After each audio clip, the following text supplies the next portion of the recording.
Hey, you hot babies. We're back. The year of 2026 is upon us, and you wear it so well. Today we're going to be playing Memories in Orbit. MIO is the official name of the game, but I love the title Memories in Orbit. Mwah. I shall stick to MIO only from time to time.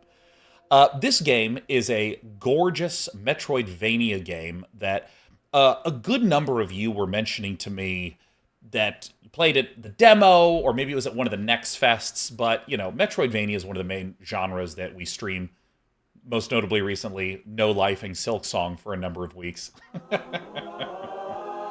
And so this one has been on my radar, and I was really grateful that Focus Entertainment reached out and offered to sponsor today's stream. Thank you very much, Focus Entertainment. The answer is yes. And as usual, with a lot of titles, I tend to, if I'm pretty sure I'm going to play, I step away and don't look too much more. Some of the information that I do have is that in this game you play as MIO, a nimble robot with extraordinary abilities, and unravel the mysteries of the vessel, an enormous technological ark overgrown with lush vegetation and machines gone rogue. No one knows why the Pearls, the vessel's AI caretakers, have ceased functioning. Is it perhaps that someone didn't pay their subscription? And so the game has what I expect are the usual Metroidvania elements of a large labyrinth that you explore around. I understand that there is some challenge to the game, which I'm excited about, but I feel like Metroidvanias have really opened up in terms of what they're about. I have played Metroidvanias that are combat-focused, that are movement-focused. We've even played Animal Well, which is like a Metroidvania that's about puzzles and solving more puzzles. I've played plenty of platformers that are more story-driven, and everything that I've heard and seen about this game has been really positive. I think it has like an 85 on Metacritic. I've seen you, I think. This is you watching me right now, huh? In my dreams.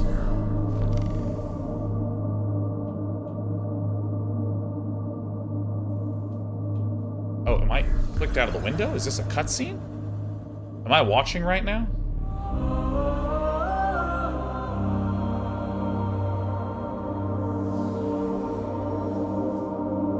Dude, this reminds me of Gris.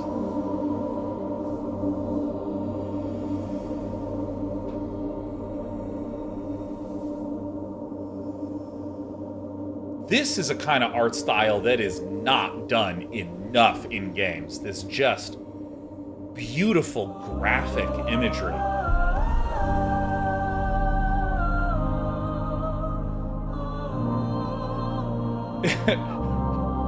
There is part of me that is really self-conscious where I'm like, can I control the little dot? What if I was supposed to be like dodging things the whole time? All right. In my dreams, we walk together, braving her depths. Oh my gosh, look, I'm forming. Oh! All right, I have control. All right, let me see what the buttons do. Oh, I have an attack. I have a double jump. I'm going down. She was beautiful then, as she always had been, a haven among the stars, gently spinning. A world unto herself, carrying us all along.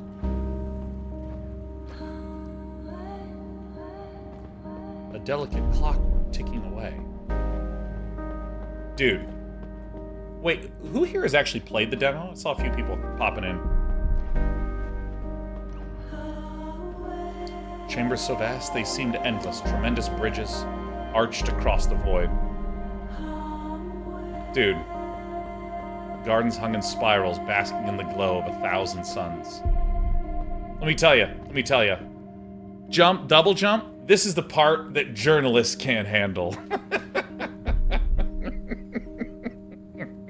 That's why you need Day9, a gamer. Jump, jump. What happens if you die?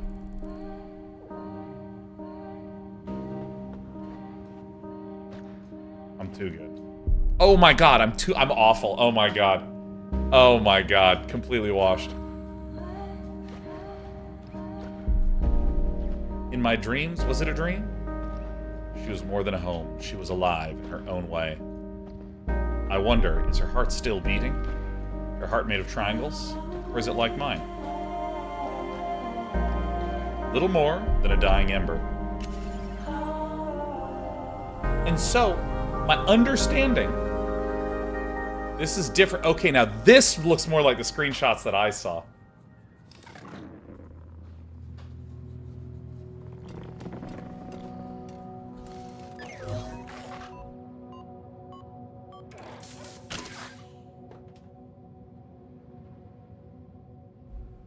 That's a new special device. You can attach it to you while you sleep, and it allows you to do platforming while you nap. Oh, I have control right now. Yo! Okay. Matt Stanky says, get scared it was only line work. Well, not scared, but, like, intrigued. Because I'd seen, like... I saw half the trailer and went, okay, I'm good, and then stopped, because, you know, I always want to receive as little information as possible when there's a game I'm going to play. And it looked like this.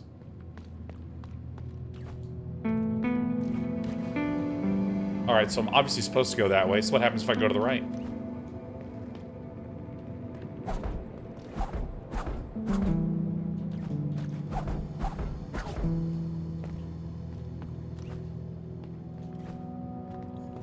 To the left we go.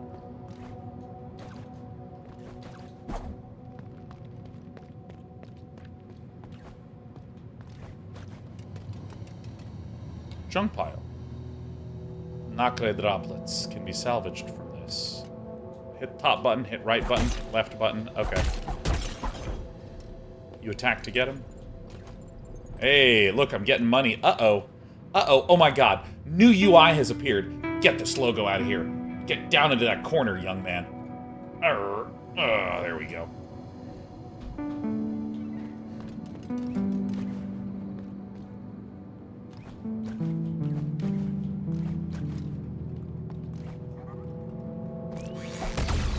Okay, I found a baddie.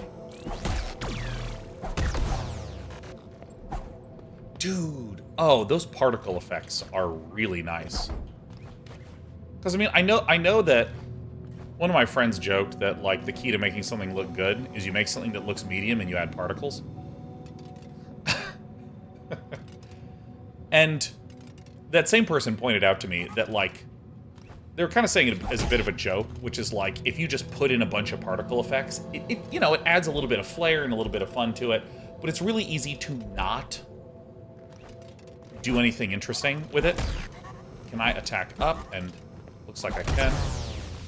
So can I attack down? Can I do diagonals? No, looks like I can only attack in 4 compass directions. But like the particles are really stylized.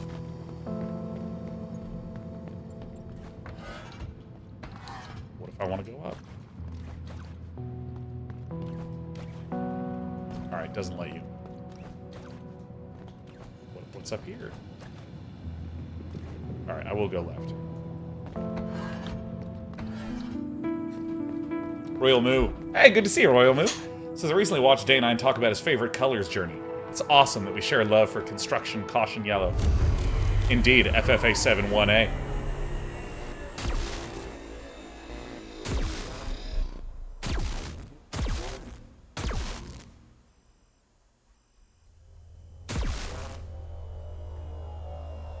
Dude, this is... It's so good. The stylization.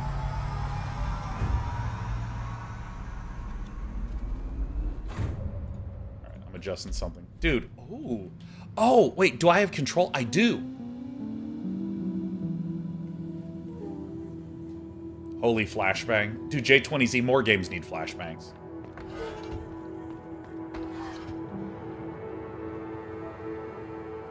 Dude.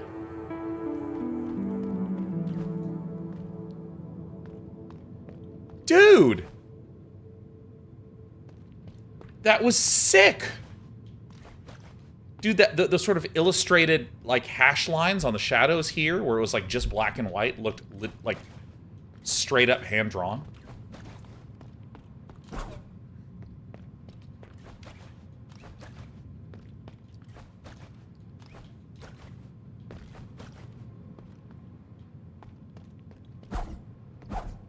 Dude, okay. Xamarin says I'm digging this art style. Okay. What's the biggest thing that I complain about in games? What's the number one thing? We all know it. We all know it. Okay? I'll give you a moment. Not because I need a moment, but because I'm thirsty and I'm buying time.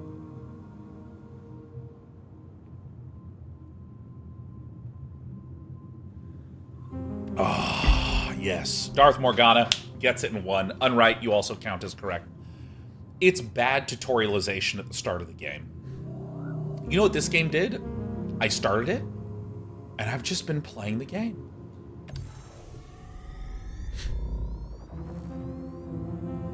Progress saved. Alright. Modifier center. What? Not connected to the spine? Yeah, no, I've messed up my deadlift form as well. Displays me a status on screen. How can we exist without being able to monitor their own condition? So what if I uninstall this? Oh, I see the allocation matrix. It looks like it's kind of like the charm system from the original Hollow Knight, where there's like a capacity. Interesting. Raven Striker says, if you make the game intuitive, then things just come naturally during normal gameplay. I even think about a game like Dota, where like it. Oh.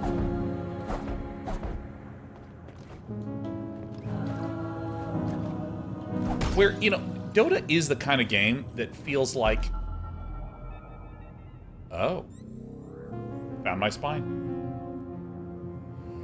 Dota's the kind of game that, for instance, feels like you need to give like a million different mechanics. Here's how like lane equilibrium works, and here's how you stack creep camps and all this. And like, you actually just don't need to know that. Just let me play the game, and after I've played for 5 hours, go, here's how you stack. Then we play for 5 more hours. Here's how you pull. Then we play for 5 more hours, you know? Like, I play games not because I enjoy having someone explain what they think I need to know. I play games because I like playing games, and this game is just letting me play the game. It hasn't explained anything to me at all. So the severed spine is probably that area. And like right away, I'm super excited. Oh, thank the pearls, you've survived the tremor too. Come over here, I need your help. Oh. Dude, like, it's just letting, like, the art style is very beautiful. It's already done the intriguing thing of having that sort of line work graphic intro sequence that just, you know, let me do some basic platforming. Now I'm in this world and I don't really know anything and I'm just getting to explore. That's awesome.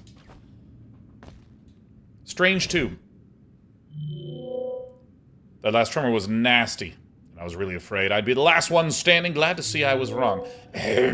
Anyway, as I said, I need your help. My friend Tomo's been missing and, well, after what just happened, I'm worried sick about him. Would you mind taking a look around with me? I do it myself, but most of the pipes I use to travel around are sealed.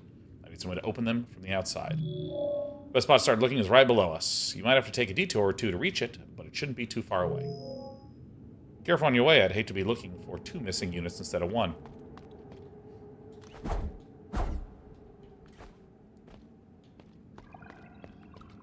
Okay. I don't think I've seen that. Because, I mean, there's 2.5D platformers where the gameplay is 2D, but the art is 3D. But the idea of, like, changing the camera angle to make me be like, dude, what's that?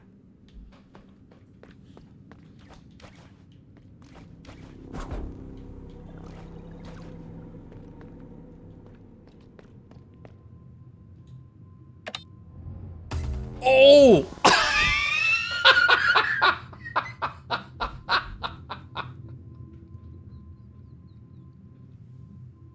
I'm back, baby. It's good to be back. It's good to be back. Alright, this is the game. To this workshop? Oh, it literally says Y to operate. So I'm in the workshop. I'll go to the spine.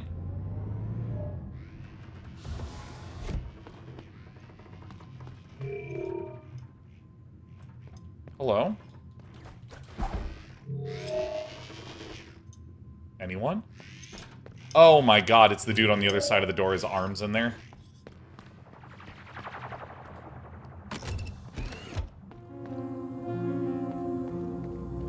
Oh my god.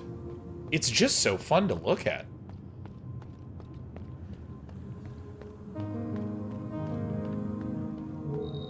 The world is ending, surely now the shell will open for me. This is how millennials talk about being able to buy a house.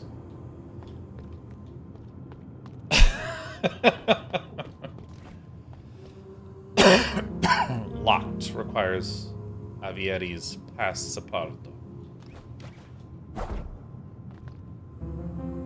Oh! Okay, that is really nice. It just lets you fall through.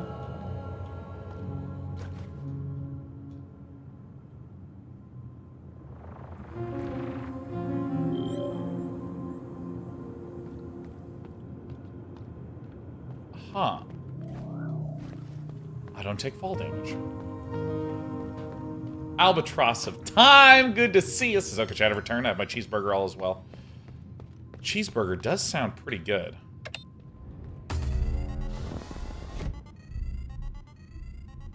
I'm back! Oh, I actually lose health. Alright. So... Yeah, Boyne Classic. Yeah, you don't take fall damage in this game, but you do take inverse fall damage. I like that, Boyne Classic. That's a...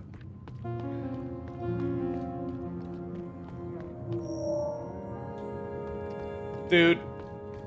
Okay, the first game that I remember seeing this in... Well, I guess here's a better way to put it.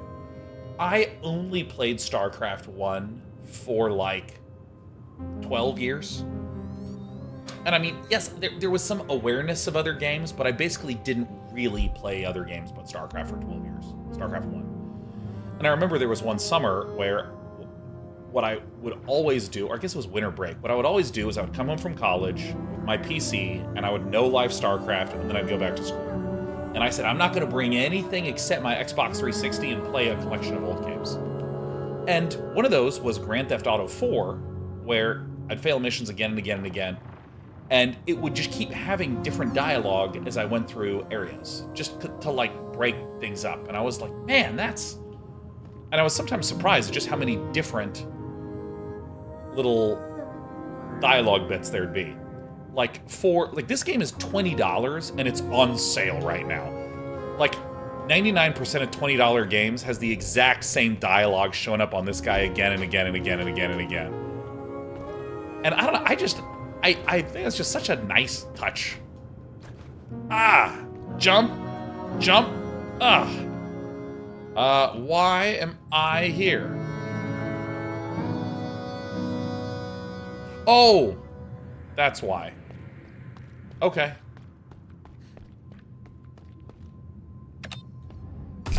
Oh! It's the whole elevator is the issue.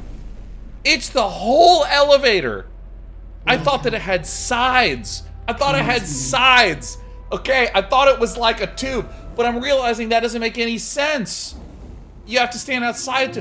I'm piecing things together. Let me tell you, in kindergarten when they handed me shapes, I was like, these don't have a top or bottom. And I failed kindergarten. So... Now, that was a save point. All right, let me get my co-host up here. All right, here we go. Hello.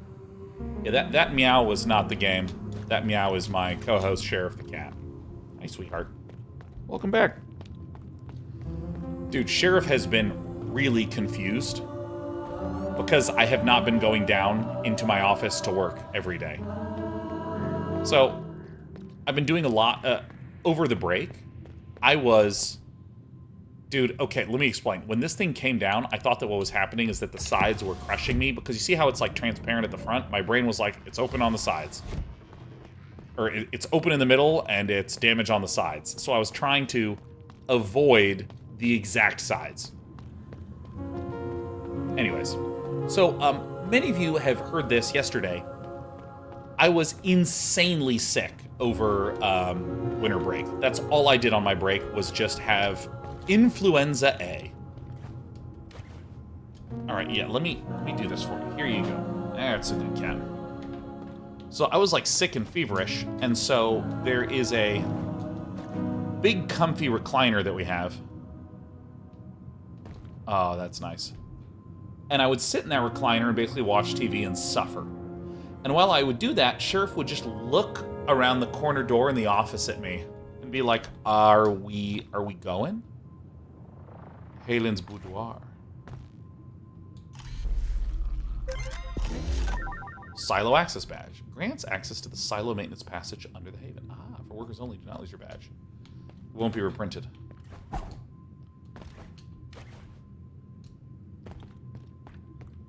Kinesis is also super sick. Had to get a chest x-ray Friday. Now I'm on inhaler and a specialized cough medicine. God. Dude, I mean, it was legitimately awful. So can I not get access to this? Maybe I need to go down again.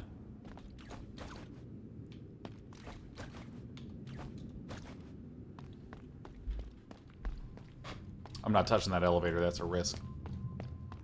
I want to go back down. Is there a button for running?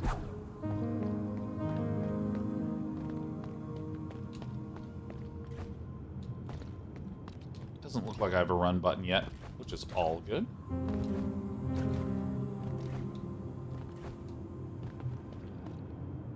This is a door that's locked from the other side. Great. Yeah, this year I didn't get my flu vaccine. I was like, it won't be a big deal. You know, I got other stuff going on. It's like not a big deal.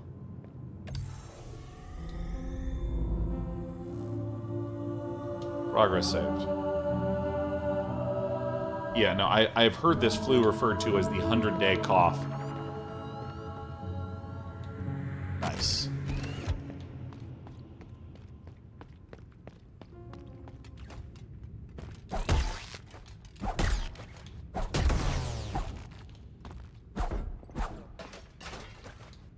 It looks like you do get an extra jump when you deal damage.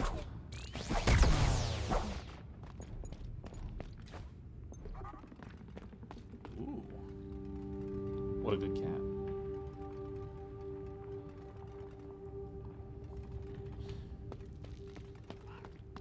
Yeah, no, I hear you. I hear you. She is gripping on. Hold on, let me just... Yes, thank you. Yes, thank you very much. Yes, very good. Very good. Yes, I agree.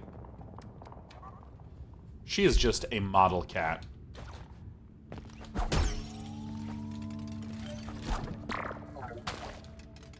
Alright, I'm just gonna go down the hatch.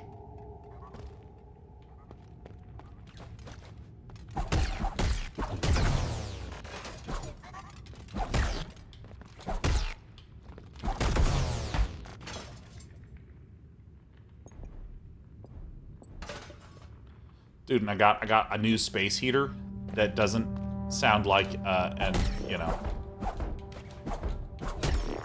Oh wait, I can just infinitely hit and kind of hang in the air. Oh, are you supposed to go hit, jump, hit, jump, hit, jump, hit? I see. Okay. Or maybe if I hit down on it, does it send me back up? Jump, jump. Sure does. TDA Chainsaw. It's great to see you back at it. Just finished my Act 3 of Silk Song, so I can finally go back and watch your VOD. Sad to hear you had such a hard time on what should have been a restful break. Thank you! Thank you. Pity is what I want. Make no mistake. It is a pity party here starring me and Cher Bear. Feral undergrowth. That is exactly the state that I lived in over break when I was sick.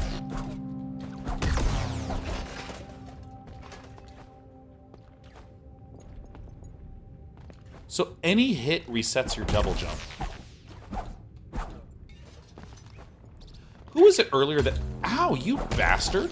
Who was it that asked earlier about my thoughts about double jump being available at the start of the game? Transcript of a traveler. Experiences. Thoughts.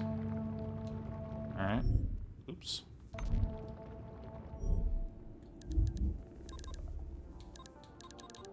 What?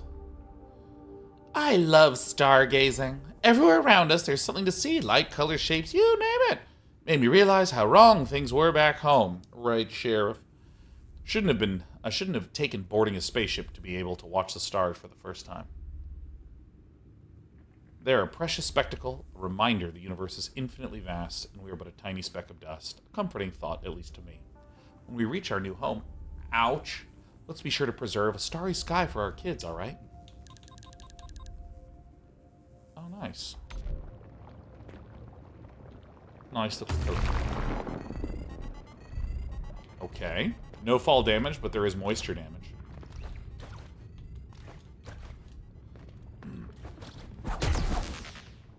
Wait a minute.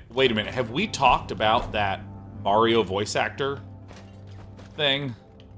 Focus, M. You guys seen this? Oh, it's so good. Two voice actors did a bit where they were, like, talking about what it would be like if the Mario franchise had writing like a lot of AAA developers do. And, like, like, I cringed so hard I folded inside out and then folded right backside in again. And I was better for it. It hurt in the perfect way. You know, with, like, the wry remarks from Mario who's talking to Peach, who's, like, you know, in Mario's ear giving instructions for the next mission and stuff. It's so funny. What do I search for on YouTube? I assume AAA Mario. But I mean, like, I was about to make a joke that I realized is just taken directly from that. You know, where so many games would just be like, oh no, that oil down there, I can't step into it because it will dissolve my form. You know, and, like, instead the game just lets me jump in and die. And I'm like, oh, I got it. It's like such a better teaching mechanism to just let me play the game. Old core, the precious pearl of a long-dead unit, combined with nacre, can be used to create new parts and repair broken modules. If you find a pearl, keep it. If it doesn't harbor a mind of its own anymore, don't let it lie in the dirt. Bring it with you. Recycle it into something new. Add it to your own frame. It's not dead yet, except you've decided it to be. It can still live through you. Alright, so I assume this is a thing in my inventory, like...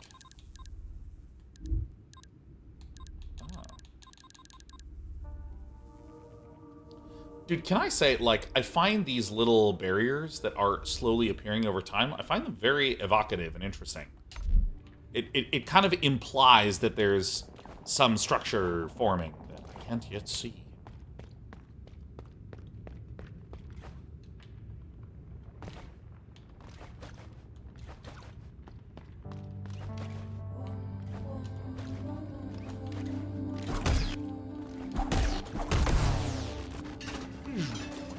Doink.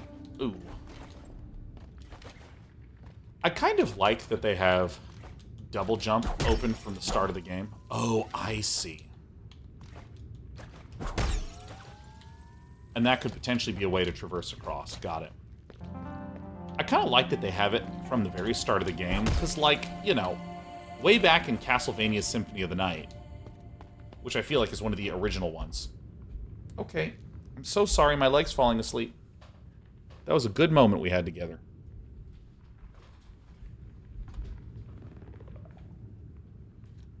Ah.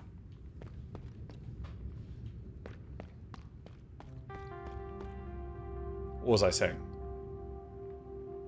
Oh yeah, I kind of think that, you know, some of those super old school games like Castlevania Symphony of the Night, it was really cool that you unlocked double jump late, and then you could unlock this sort of air teleport upward ability, and you can, like, turn to a bat, you know. But I feel like at some point I feel like Metroidvania needs to advance and just, like, give you double jump or give you one of these mechanics at the start and think of new mechanics. Because it reminds me of, like, the 40,000th survival crafting game that's like, now if you make an axe, you can chop the tree. And with that wood, you can craft a campfire where, and get this, you cook food. They all have the same first 20 hours, and I'm over it. right? Just start me deeper into the experience. Or give me a different one, like, you know, Project Zomboid. Condenses necrodroplets into small crystals.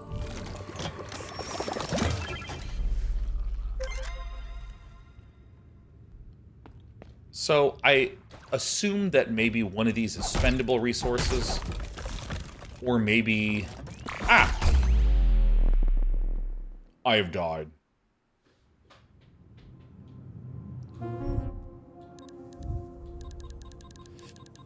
What does this do?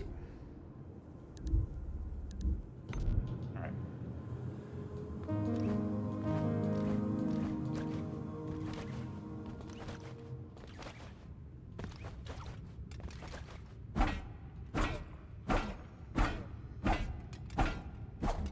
Really?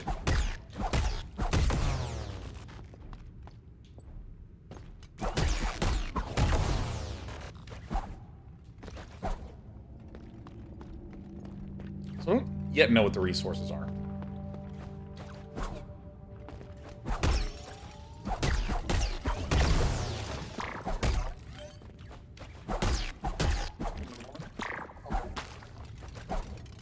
Come here, you bastard. Got him. So this is the thing that was open before. Great. You know what? I'm going to crystallize these nerds droplets like 100%.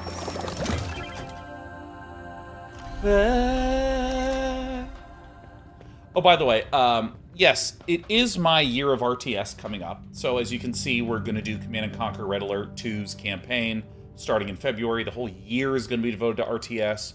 Got some Spellforce 3, got some Age of Empires 2, Warcraft 3, StarCraft, the usual fun stuff, and many, many old school RTS games. Which makes many of you say, but Sean, what about Blueprints? I'm going to be sneaking in some Blueprints games on Saturday. I'm literally going to add an extra few hours of streaming a week because I'm so addicted to that game, so don't worry, Blueprints gamers. KKND. Already streamed it, actually, Fox and Socks. So I think I've done the full circuit there. And I've gotten this old core.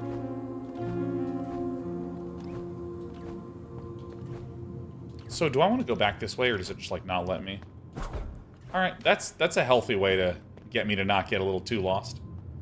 I wish to attune. Not this Saturday, some future Saturday. Yeah, no, I mean, this is a promise for the year. I'm out of town starting tomorrow morning at 6 a.m.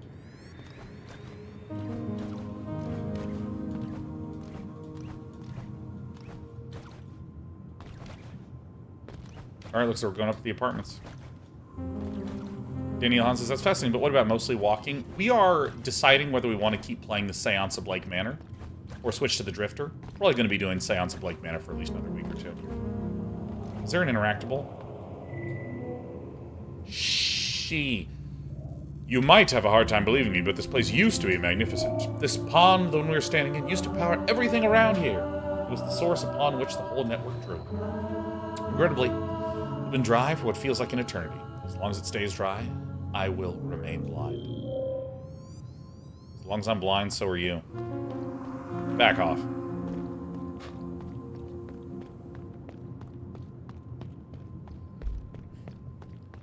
Royal move. Valheim was pretty sweet. Didn't actually really capture me that much. I think that probably my favorite survival crafting game.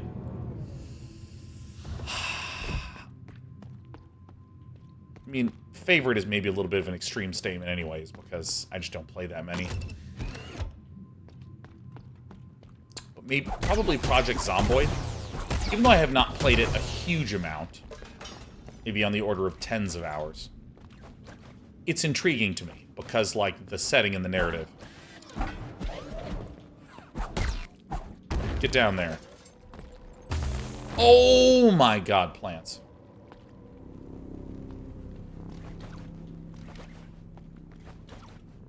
If you count RimWorld as a survival crafting game, that's probably that one.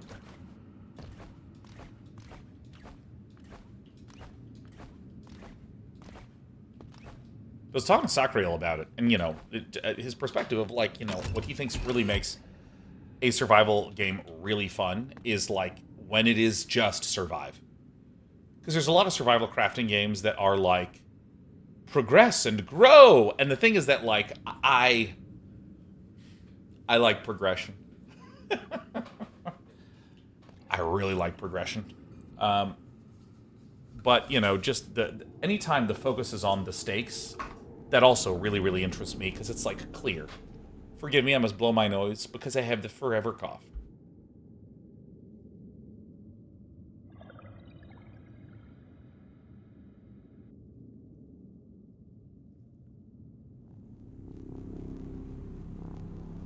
I have returned. Dwellings. Oh, it's slippery. Oh my god! Dude! Dude, you go so fast! Woo! Oh, no! I shouldn't have done that! Okay, I gotta go. Okay, I gotta go back. Woo! Yay! Okay. Yeah, I got some serious ups unright. Here we go. Whoa! Howdy. Visitors are a rare sight these days, and not every unit is as friendly as you. The roads have become dangerous and resources are sparse. Even more so since the Heart's tremors have started disconnecting us one by one. Ah, well, it's not like we could do something about it, can we? It's a Pearl's job to look after the vessel, not simple units like us. In any case, if you continue through this building, you will reach Metropolis. I'm sure you'll find more survivors in the city.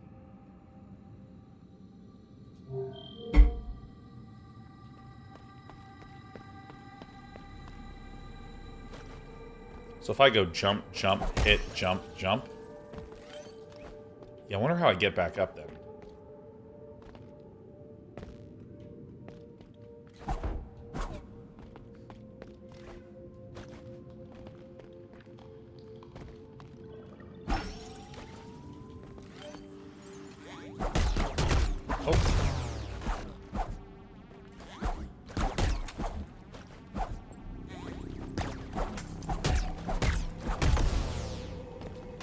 That's kind of interesting that your jump resets every time you hit. Because now I'm going hit, jump, hit, jump, hit, jump. Oh, okay. Alright, so we took some damage. So if I do this...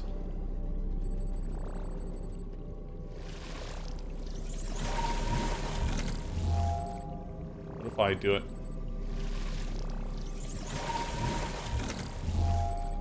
Oh. Oh.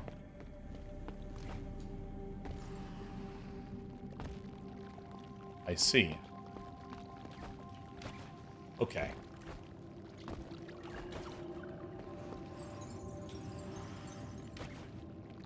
Oh my god! I barely made it. I felt myself jump too early and I kind of had like a uh-oh moment. Yeah, look, I can just like follow him all the way up.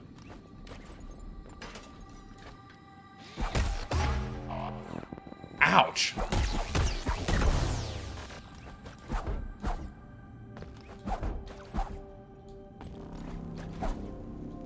Jump, jump, hit. Alright, so I can't quite get to that. Dude, I just realized my phone case chipped. Oh no.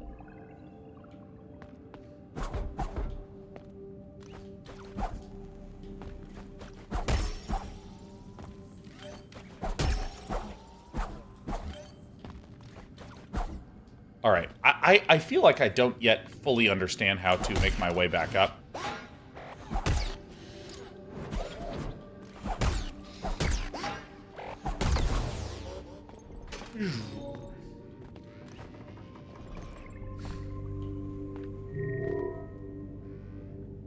Oh my god, I can hold the thumbstick and look around, but it's like a 3D look stick. Dude! Okay, that is magnificent. I don't think we've even seen that before. I don't think I've ever thought about that.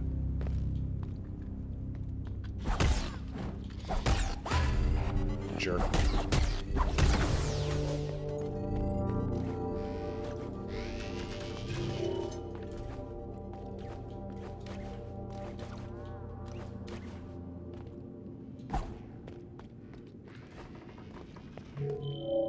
Oh, this one. I'm very glad I opened this one up, though.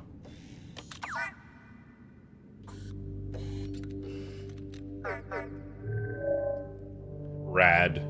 Thank you, stranger. Someone stole my hat and I got stuck here while chasing the thief.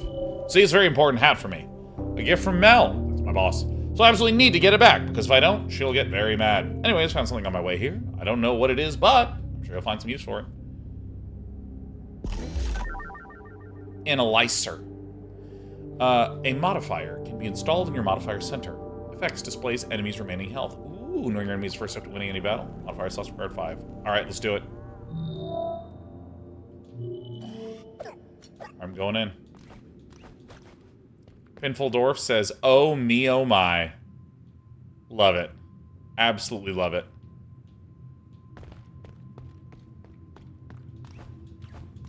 Ray Rain, it is, I would describe it as, first and foremost, it's a Metroidvania. But it feels like a Metroidvania that's a lot more about exploration. And lightly about combat so far. But I've only played for like 30 minutes. Modifier center.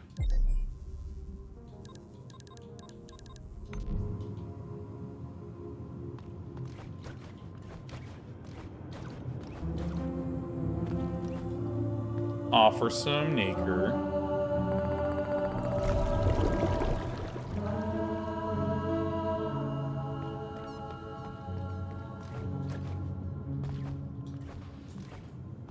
And the big thing that I would say I liked the most about it so far, Ray Rain, is the fact that it's just, it doesn't treat you like you're an idiot.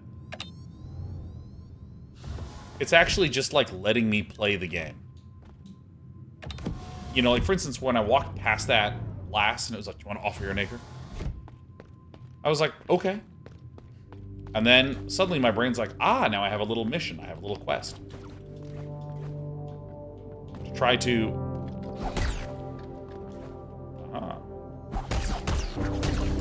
try to give enough of these pickups to that character.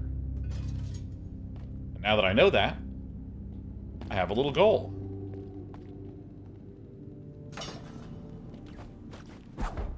But the game didn't go, Sean, come here, look, Commander. Commander, you have a quest now. Big arrows are going to fly out of your screen.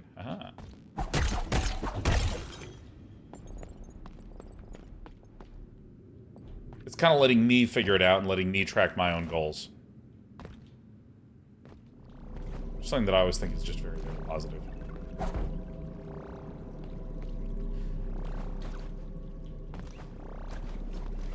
Brace Batista was curious about this game. I indeed was too.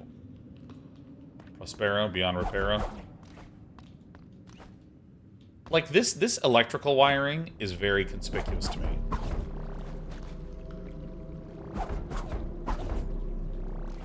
You know what I mean?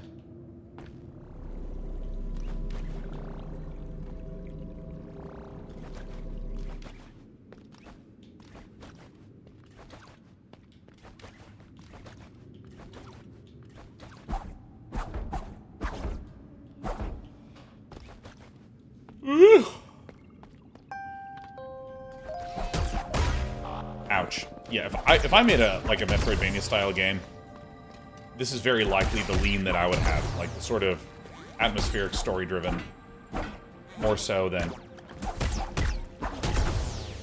crazy combat. I like movement and I like looking around.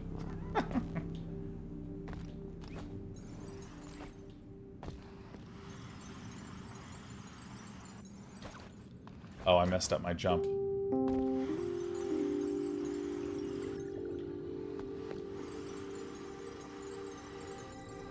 Do I need to jump when I'm going up? I was just trying to let the momentum take me.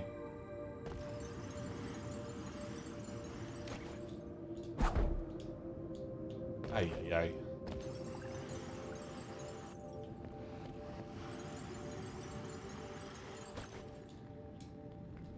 Ah, man.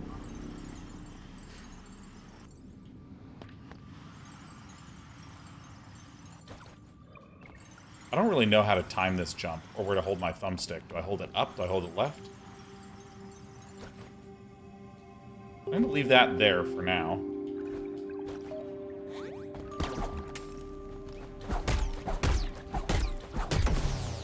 Yes! Oh, we're gaming.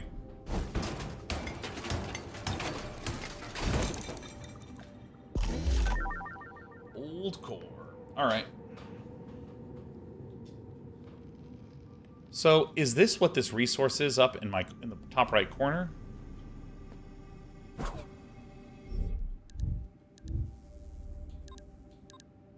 Because I have 2 of them there.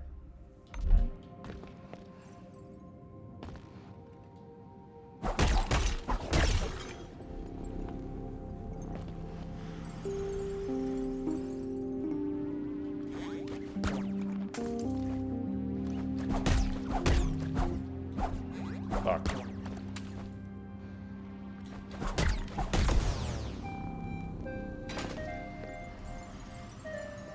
Dude, the slip and slide is very fun.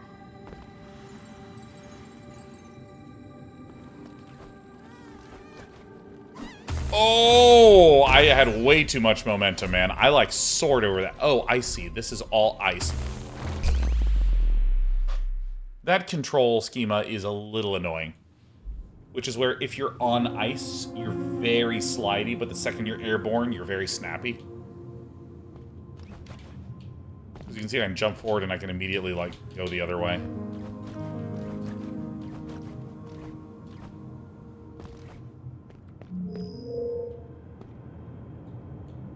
So do I lose all my stuff? Oh, I do.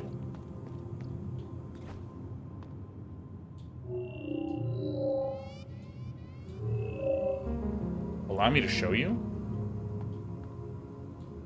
Look through his eye? Oh my god!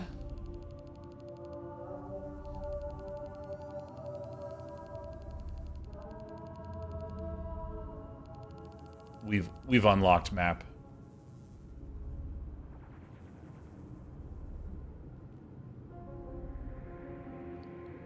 I see. Alright, well, I'm definitely going to go up to this area.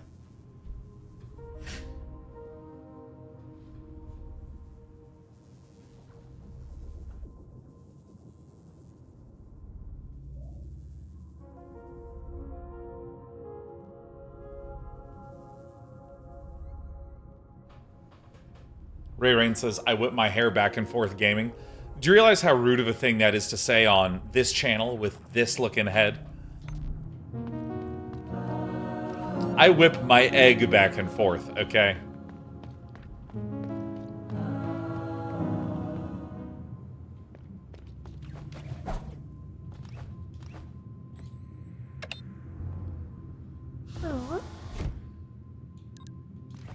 I'm going to the spine.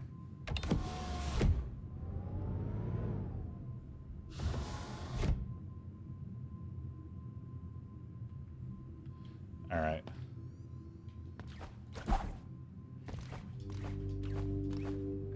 Collision says, really have to get some momentum to whip eyebrows back and forth. Oh, I'm not connected to the spine. Okay, so I actually literally don't get access to the map unless I... Huh. I'm not sure how I feel about that yet. Ow.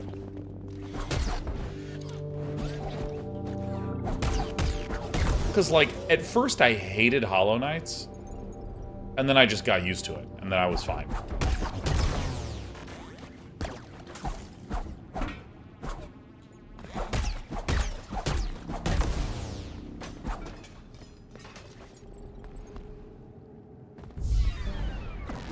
Oh. Do I have a little combat sequence? Yeah.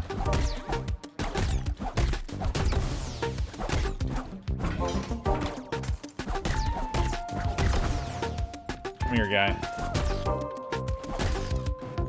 I figured it out. I figured it out. I'm gaming. I'm gaming.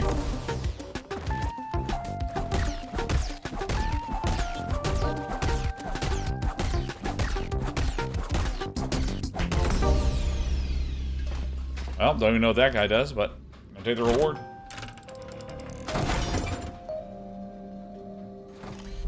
Unknown object. Oh, protective overlay. Modifier. Can you install your modifier core? Grants an additional layer of protection. Nice. Modifier slots required 20. Jesus. Yo, Kwunk TV. Kwunk TV, thank you for the gifted 5. The first gifted 5 of the year. I think that's right. I think it is the first gifted 5 of the year. Maybe we need to look at the records.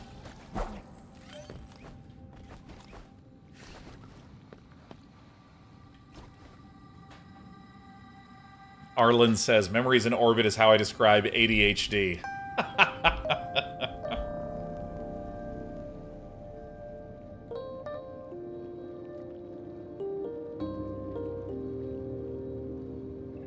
Oh my god, Kwunk, you're Ashumat, dude. Kwunk, I will now address you by your fresh new name. Kwunk, it's good to see you, man. Happy 2026. And by the way, oh dude, I had a friend a little over a year ago shared with me the notion of don't have a New Year's resolution, have a New Year's theme. And another friend of mine shared with me, I think it was... Is it CGP Grey? Is that the name of the channel? I want to say it is. My brain can never remember the exact order of the letters. Is it CGP Grey? Yeah. Also talked about this theme idea, which is like, with a New Year's resolution, it's always such a big commitment. It's like, I am going to go to the gym every single day in 2026. And the problem with these kinds of resolutions is that they can, like... It's just putting a lot of pressure on you to, like, do a very specific set of tasks that, I don't know about you, but anytime I've especially had, like, some sort of health-related one. Like, oh, I'm gonna go to the gym every single day this year. Oh, or I'm gonna go to the gym 6 days a week. The first week that I don't do that, I hate myself. But the idea with a theme is that, whoa.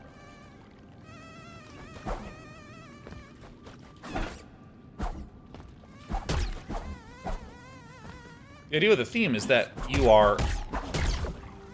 It's okay if you whiff.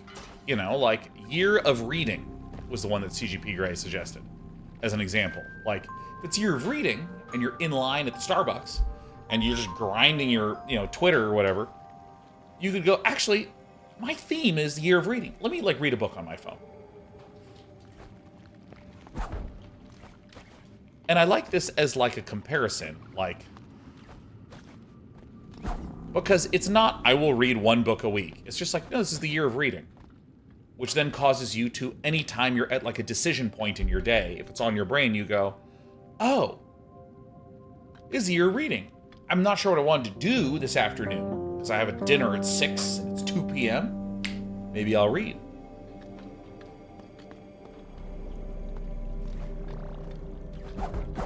And I really like that. So like, last year, for me, was the year of discipline. Specifically around getting up early and going to the gym.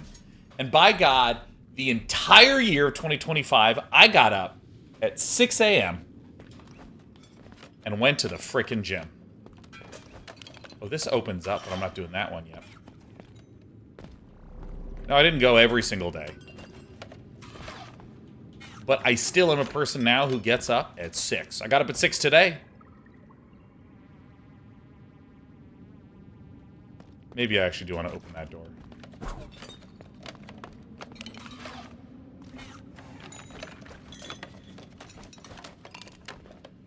Yeah, I'm gonna go open up that door. I hear sound effects up there, which makes me think that I'm missing out on something.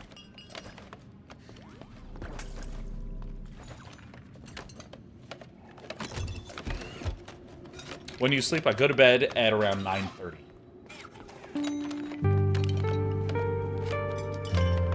Hello.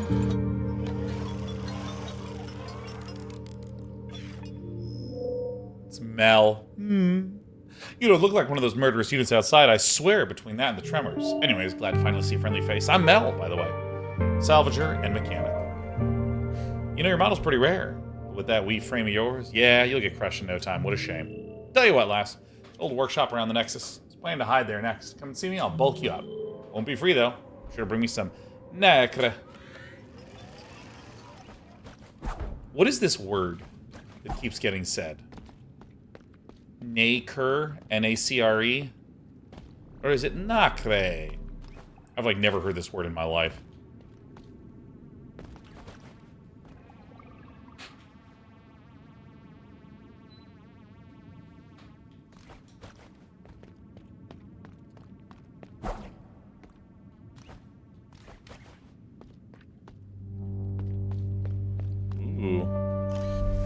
I like unknown objects. Kinetic thrust, a modifier. Installing a modifier center. Last attack of the combo deals more damage. Oh. I'm curious to get to a save point at some point.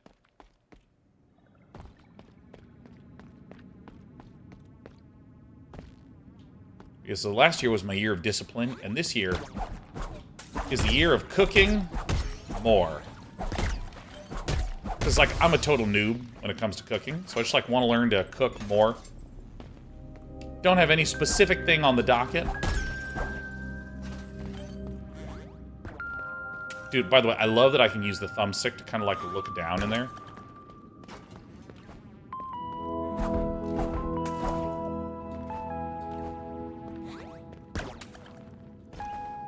Zeke says, I shoot for 9:30 p.m. sleep, 5:30 a.m. wake up, exercise, get ready for work. Works for me, yeah. I would not have thought it works for me. And it actually works for me really well. Because I don't know if this is true, but I'm going to try it on. I don't know if this is a true statement. But for me, it's really easy to do nothing of value between 8 and midnight.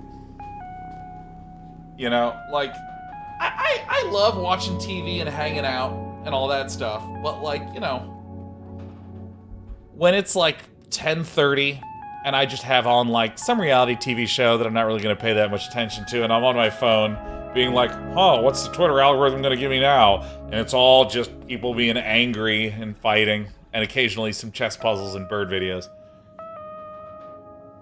And I find that, like, if I'm done with my stuff, and I have dinner and hang out with Britt, watch some stuff, and right around the time that I used to begin doing stuff that was of no value to me. Ow! Now, I just go to bed and get up.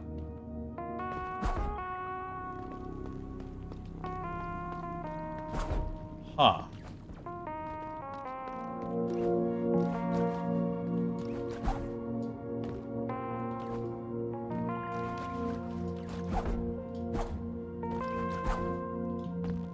Huh. Yeah, I can't be here yet.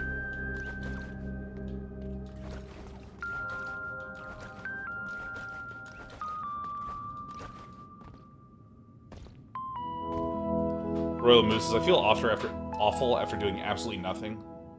Like, I threw away hours of my life. Yeah. Like, I think for me, I like to have one interesting thing happen a day. And it doesn't have to be big. You know, it's like, maybe there's a book that I am currently reading, and I'm like, you know, for an hour today, I'm going to read that book.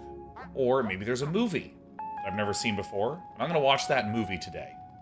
But it's not like an impulsive, like, wake up, oh, what am I going to do today? I don't know, I'll watch this movie done. Like, I find that if I have it as a plan in advance, it, like, feels better somehow. I don't know.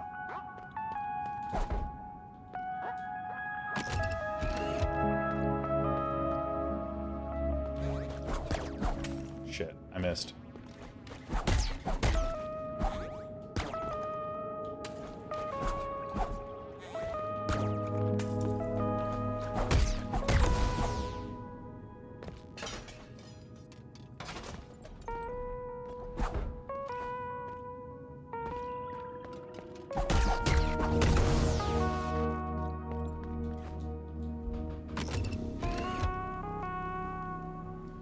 This is sort of scheduling the free time activities instead of doom scrolling. Yeah, because, like, here's an example of a day. Let's ignore the doom scrolling side of the stuff. it's very easy for me to get up, watch some episodes of a TV show that we're working our way through, play some Dota, get done, order the same food that we normally order, and be like, man, I didn't really do anything today. But if I just do something like, I am going to learn a new hero in Dota, right? It's like not huge, but it's just something a little bit new. I find that that like psychologically stabilizes me like weirdly more than I would have thought. Because I really feel like people say that, you know, the goal of life is to be happy. All right, how do you do that? A lot of times I feel like part of me is like gaslighting myself into doing something that I don't really want to do, because at the end of it, I'm like, I'm happier. I don't know if my brain's just busted, you know?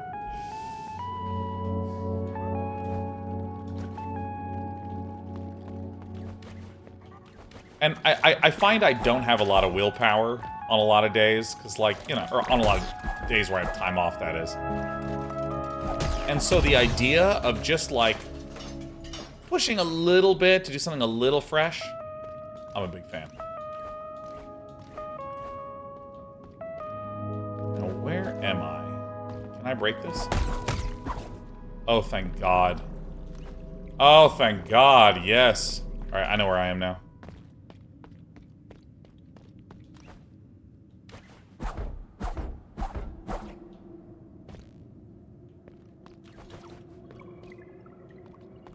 Dude. The little surprises that this game provides are really nice.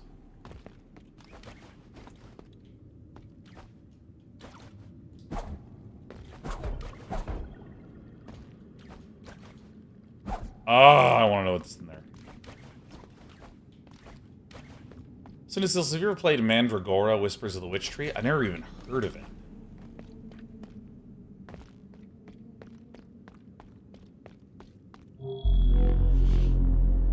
Yet another. Como cannot be disturbed. You will meet the same fate as the others. Egg is. This music.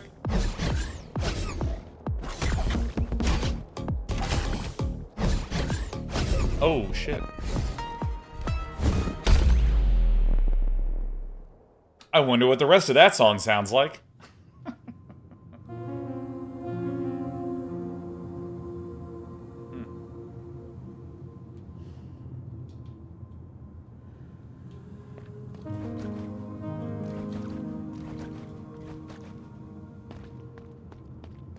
Oh my God, I lost all my money. Yeah.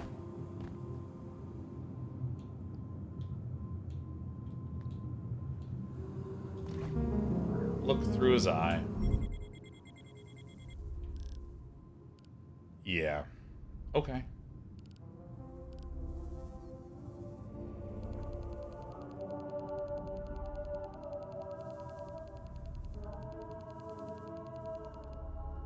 Nice. Okay.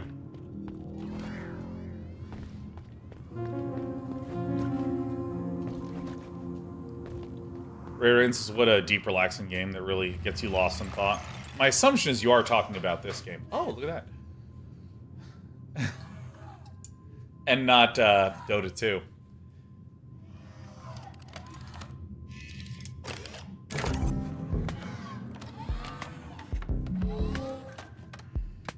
Alright, nice.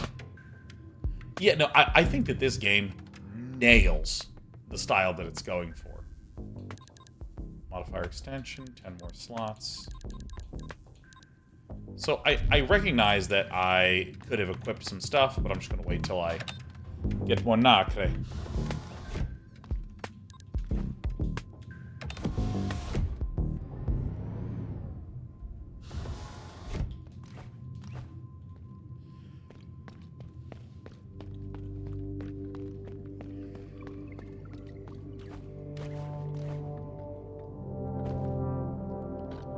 Faraway Robot says, I've been obsessed with this ability to nail style. I think it's one of the most important things in game dev. Yeah, like, well, here's the thing, is that, like, the thing that I am always most interested in, not just with games, but with, like, any kind of media, is when all the pieces of that media are working in the same direction.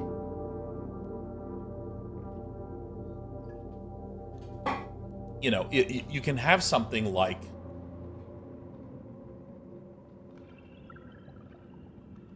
What are some, like, very good examples of this? Like, Sin City, the movie, like the 2005 Sin City was, like, everything was pushing in the same direction. The art style, the direction, the cinematography, the music, the action, all of it, like, was pushing in this, like, neo-noir, extreme comic book-esque aesthetic across the board. It's not just that they said, oh, let's do this really interesting black and white filter on everything with very little coloration. It's like that was one piece and all the other pieces pushed in the same direction. Like, every single shot looked like it was out of a comic book panel. This is different than simply having one thing stylistically comic booky. And when everything's pushing in the same direction, I just find it so memorable and so striking. Like, in this game, there is this very clear aura of mystery. And, like, everything in the vibe is really consistent. Like, the way that this is done in this... It's like computerized. I don't know. I'm going to give a sort of weird description of it, but this game feels like it's 70% sci-fi, 30% mystery and wonder. Like, this aesthetic has that sort of sci-fi vibe to it, like this, you know, little clock spinning thing, these sort of like measurement-y looking stuff, but it's also this kind of like interesting graphic element. Everything visually, like the menus, all this stuff is like really working together to embody that vibe. Even this like clicking sound leans hard into sci-fi, but oh, dude, Faraway Robot, I'm stealing this. It's a tech mysticism. There you go. That's everything is pushing in tech mysticism. That's it. I'm going to steal that word. I couldn't quite find the right word, but like everything is this. Like, the choice of shape, the fact that it's sort of this graphic look, the fact that it's like not connected to the spine. Oh, like everything. The music,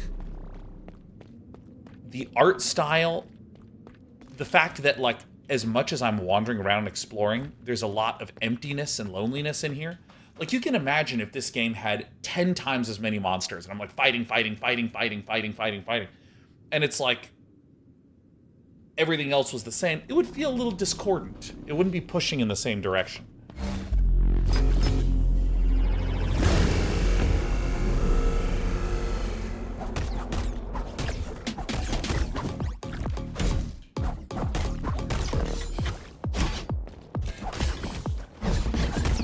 Oh yeah, it's a third attack that the game just politely didn't let me take damage from.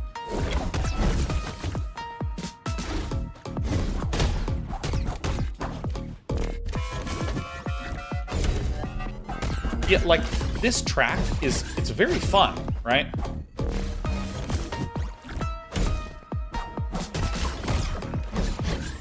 But it's also very consistent with, like, the aesthetic of the rest of the game. Oh, shit. Shit. Modify center. What's this?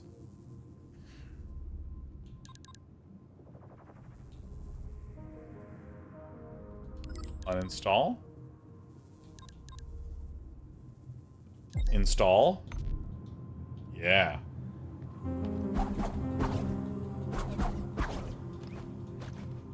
Oh my god, what up, Rambunctious? Welcome back. Happy 2026.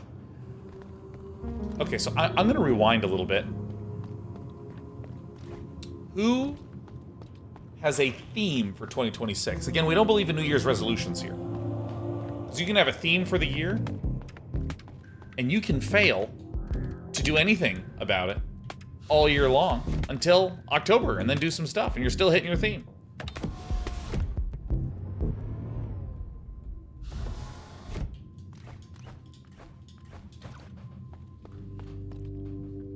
Roy Moose says, oh, I think I got it. Like, if a game is about cooking, having the menu be made of utensils or something rather than just a nice-looking font. Yeah. Like, you can imagine playing a cooking game that has a menu of food items that looks like this.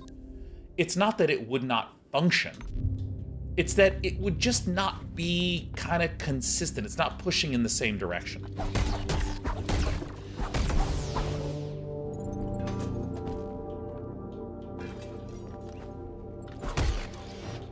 I've made this critique of a lot of the Ubisoft menus, or like Dying Light. I also felt like had this issue where, well, I shouldn't say issue, but it had this property where like the menus are just unbelievably clean and clear and minimalist. They just convey what the information of the game is. Have I gone this way? This was the breakthrough point, is that right?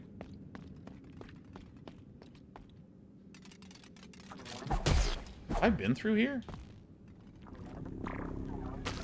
I don't remember this at all. Did I go through here? I did, I think.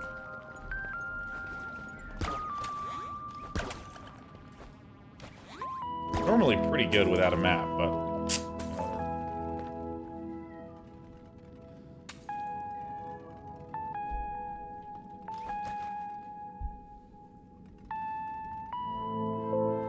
Let's see here. Themes. Charles says, my theme is wide creativity. Hell yeah, Charles, I want to hear more. Dark Adonis says, my theme is getting my work hours in a box and not letting them infest my free time. Ah! The year of professional containment. Got to avoid a containment breach. Speaking of containment breach, we have a... Sheriff, come here! Sheriff! I didn't mean to push your little tail. Come here. Alright, we have a containment breach. Kwong says, I want to release my game. Hell yeah, preach.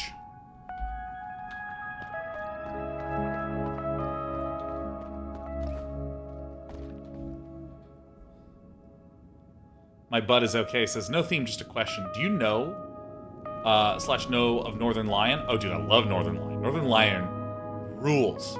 Wake up. New roguelike just dropped. Says, and if so, do you remember how you met / first encountered him? God, it must have been at TwitchCon a million years ago, where we only briefly interacted. I've been watching his bizarre videos, and he mentions you every time he hits Day9 in-game. Dude, hell yeah, no way! Oh my god!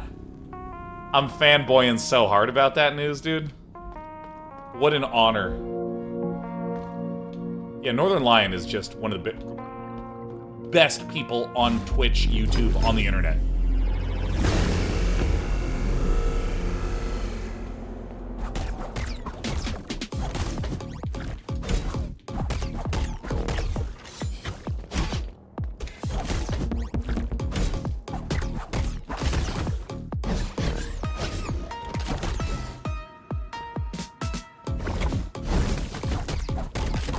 Really be jumping once. Hi, sweetie.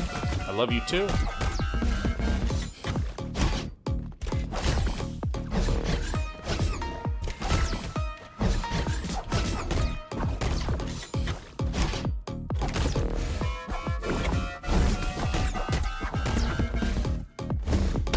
Ouch.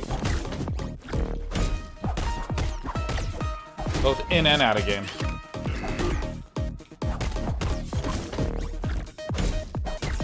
Did he taunt me, or was he summoning something?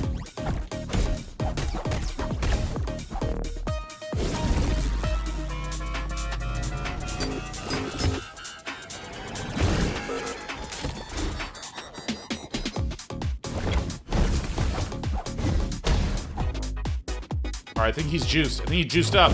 Ah!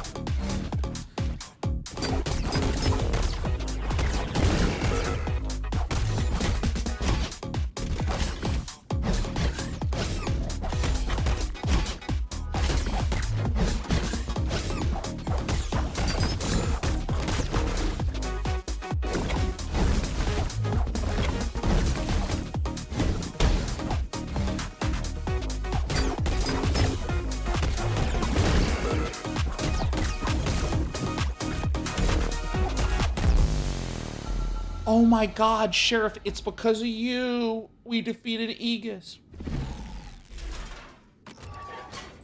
Sweetest cat in the whole world. Dude, look at these little paws. These two little paws that are just like placed perfectly right on my chest. Rowan uses those attacks look a bit frustrating to gauge. The attacks are pretty straightforward to gauge. It's that I'm not used to having just jump, double jump as my things, because it's very easy for me to go jump, jump, and then I no longer have an aerial tool to dodge. So in that last fight, I just was more diligent about jumping once.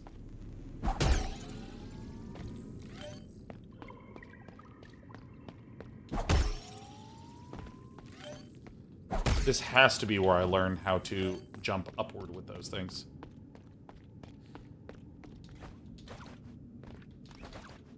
This has to be. Strange tomb. Is that you? Are you a strange tomb? So, Tomo isn't here? It would be too easy otherwise, wouldn't it? Well, can't blame them for wanting to keep moving. This place doesn't look safe. There are a few other spots scattered around the vessel where we could look for them, but they'll be harder to reach for your tiny build. Dude, that moment when I looked down, that was Tomo, right? Fortunately, I have a couple enhancements in mind for you. Come closer, I won't bite.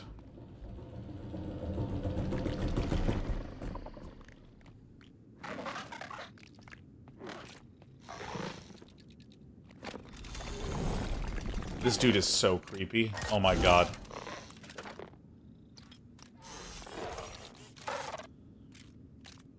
I would not let anyone do that to me. I would not let anyone do that to me. I would not let anyone do that to me.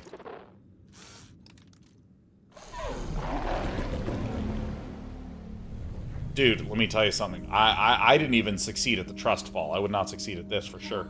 No way.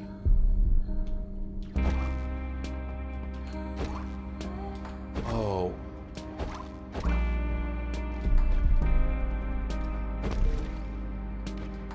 Why? Why?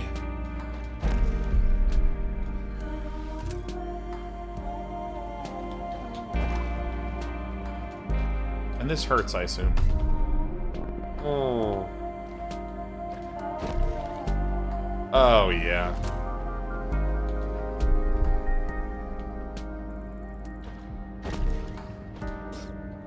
Oh, I ran out of juice.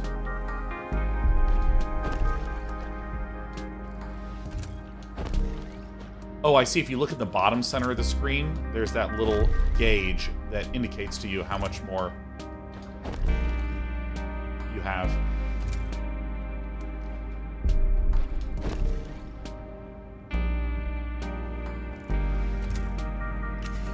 Okay, that's sweet.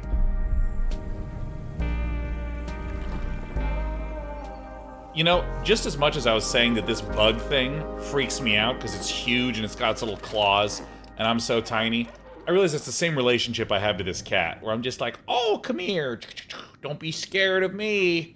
And I pick her up and I kiss her. We rub our faces together. Yeah, get in the ear. That's one of your favorite spots. Yeah, get in there. Here, feel free to relax. Feel free to relax. We're going to play more.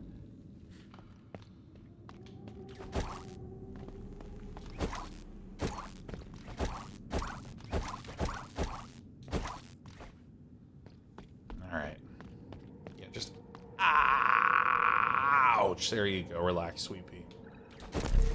Oh my god, yeah. Oh, that feels excellent. Oh, I see. It needs a moment to recharge.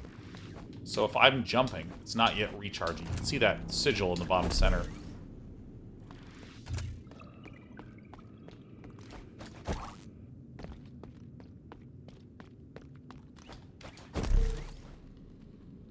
Oh my god, yes.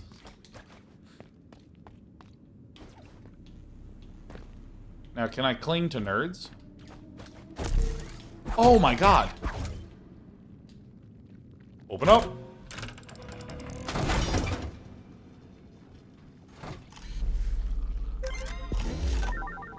Transcript of travelers' experiences and thoughts. Now, Sheriff, I hate to say this, but I'm gonna need to move you in a second, okay? I love you very, very much. I'm gonna pick your little tiny cat body up. Oh my god, it's such a ragdoll. Dude, look at this cat. Just like as limp as a small creature can be. Okay, now we're coming to life. Oh, there you go. Oh my god, she's just the best cat of all time.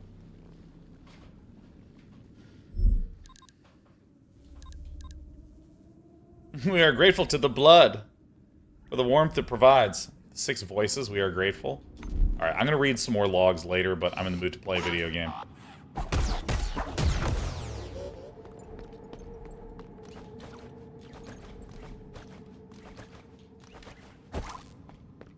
But, like, you know, to the topic that we were talking about before this, like, everything in the game is really consistent about pushing in the same direction. And also, I've neglected to purchase stuff for so long. I feel like I may as well kill some nerds, go back, buy some stuff.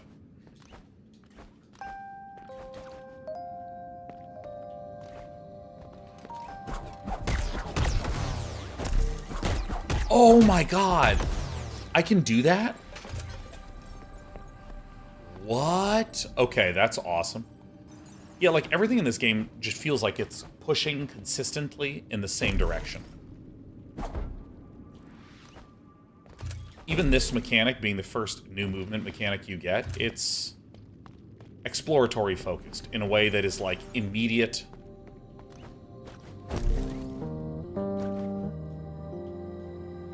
And is, like, in line with the fact that everything in this game feels very much so about, like, you know, to steal Faraway Robot's term, tech mysticism. And exploring this mysterious landscape.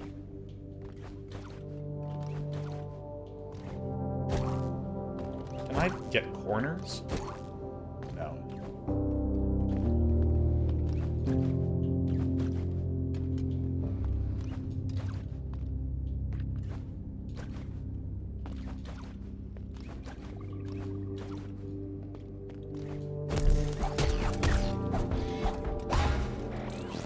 Oh, I'm messing up so bad. I'm messing up so bad. Oh, God.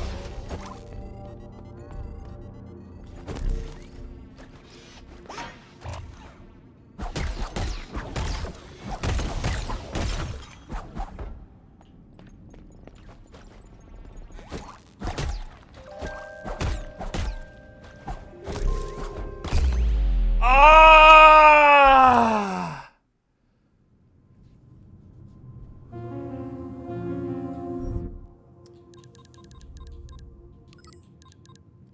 Additional layer protection seems good to me.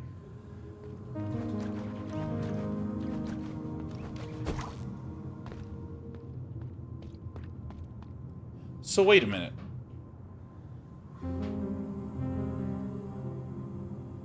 Someone actually backseat me here. When I die in a game like Dark Souls, all the souls I've collected, they drop on the ground, and I can go back and recollect them. But in this game, it seems like when you die, all the souls that you collected get deposited right here on this lady.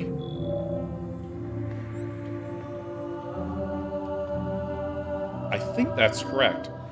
Or we'll store the network now, stay close. It does seem to be the case.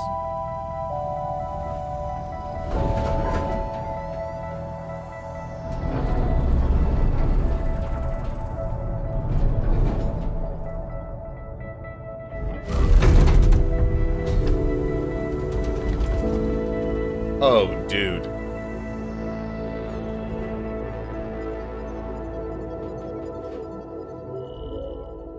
Ah, it's good to feel the data flowing again, to see properly again. This is me every time I get Wi-Fi. To see you, Mio. Your name is Mio. You have been bruised by the heart's tremors. I can see that too. The heart is in so much pain. I can see her now, of course. She is holding up at the moment, but not for long. Something has to be done or she will die, and the vessel with her, and us with them.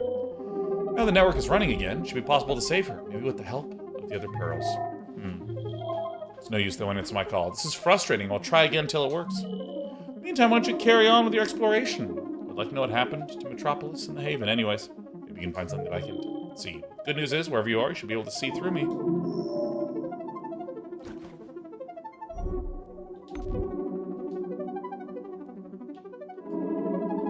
Oh, I'm in the air. Let me down. Oh.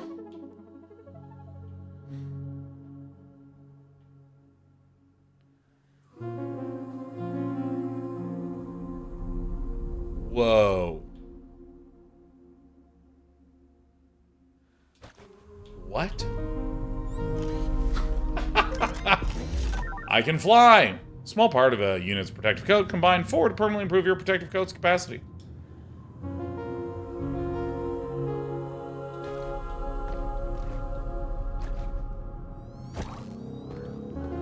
Dude, this is sweet.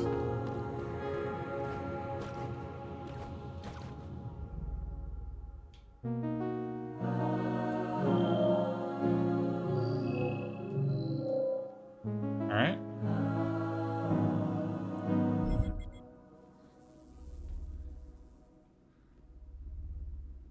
You can go below that. I see. So I think I'm actually going to try to go up, up, up. I'm going to go all the way up.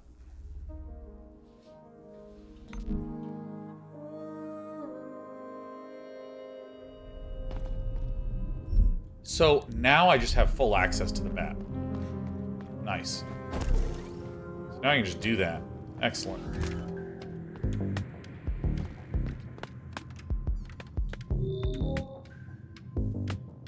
Alright.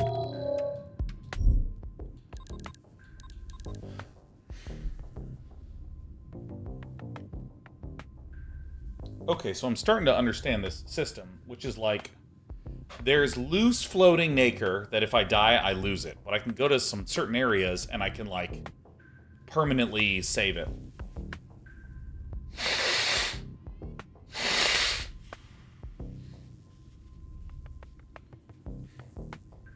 Thayland says, she's curious if you had any chance to play any more Aethermancer. I have not, Thayland, and I can tell you exactly what's been going on. When I'm not streaming, there's other games I play, except since I stopped streaming last year, I've been so sick, I didn't really do anything. I don't even play any Dota. Whoa! Ah! Ooh! Ow!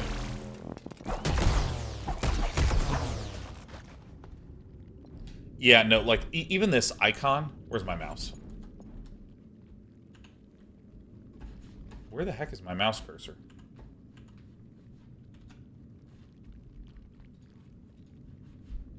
Where is it? I can't... I lost my mouse. There it is.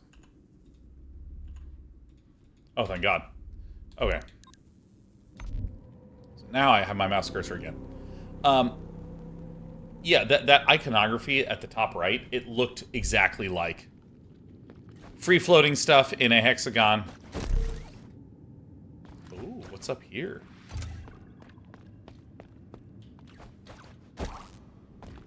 And then something crystallized in the hexagon, I dare say. Ooh. Whoa.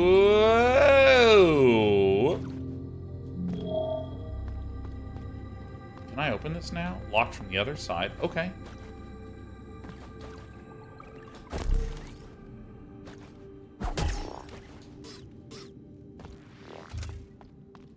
How does this work?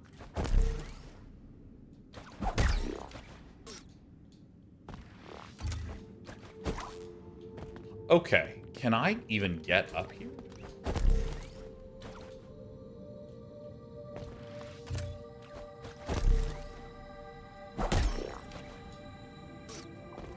Huh, probably not. Edsta says this game is already up there with Silksong for me. Not easy to do in such a saturated space. Really? That's a hell of an endorsement.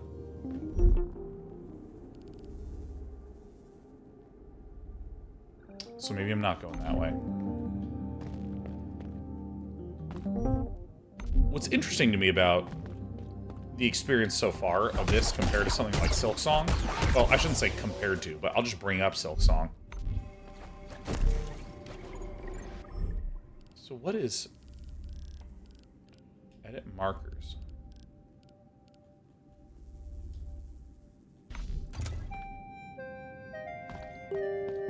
I wonder what that symbol means.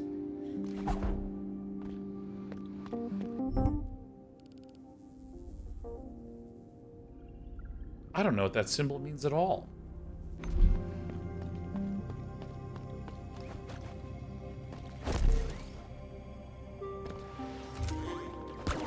one of those spots where I can condense. Oh, I see. Here it is. It's this. It's the Nacre Basin.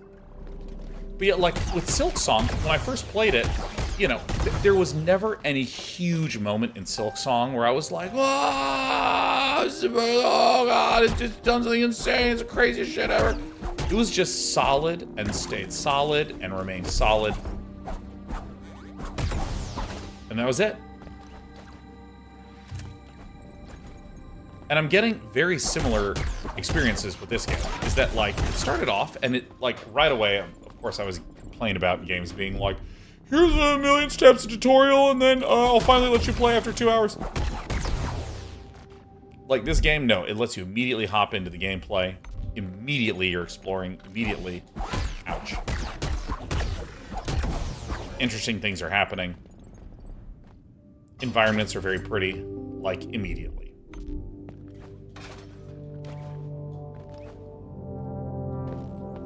And it's just been incredibly consistently... Ow, I thought if I was close enough I'd be okay. It's been incredibly consistently solid. I'm going to go down this and heal.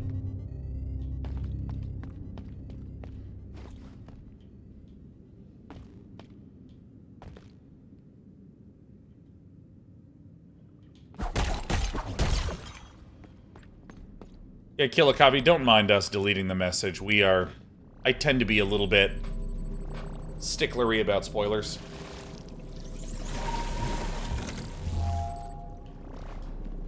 Whatever you do, just don't be upset at our mods. They're merely doing my bidding.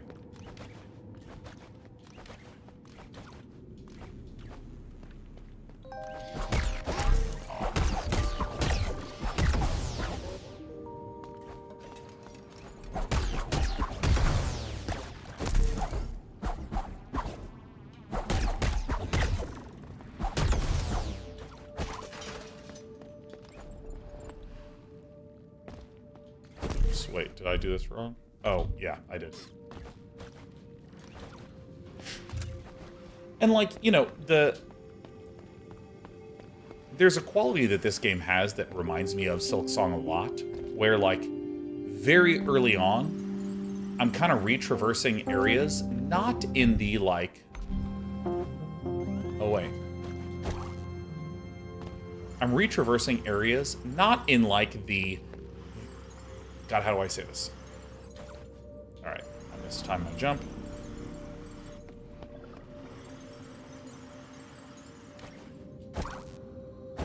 Alright.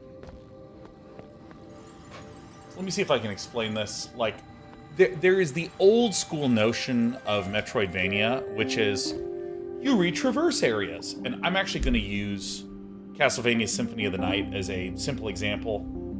You start, you go up the castle, you get to the left side, there's a blue door. You go all the way to the east side of the castle, and you get the blue key, and then you go all the way back through, and you open up the blue door, and now you can ascend the left side of the castle. Like, this is what a lot of people think of when they think Metroidvania.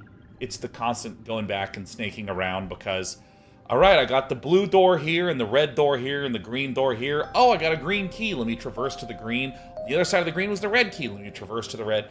And so, in a sense, it's like you're going from point to point, like a little ping pong ball, which to me feels very different from how Silk Song and this game, MIO, feels. Where, like, in this game and in Silk Song, there's a lot of, like, you're constantly re-exploring areas and re-engaging with areas. It's not, I'm sprinting through an area to get to the red door. I'm actually re-engaging. Like in this area, I've been going back and forth through this area a lot, just exploring, trying to better understand the space.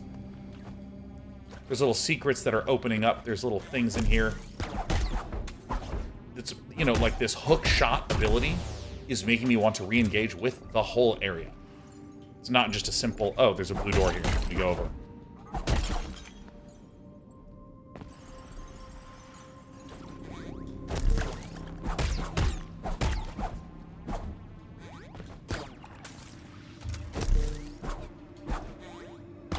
Give me a break. Ah!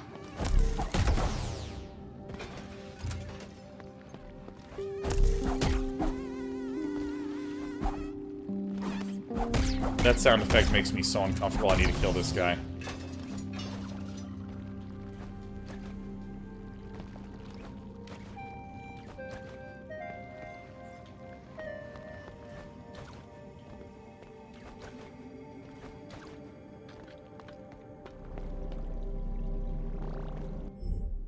Alright, I do know where I am.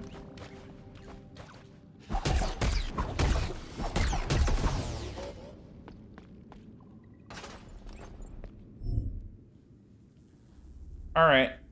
I think I'm just gonna choose to go up. How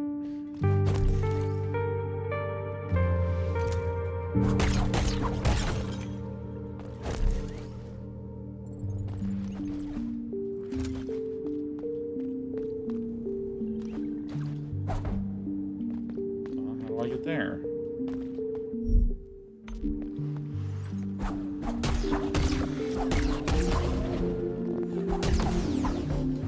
I am rapidly wanting more mobility.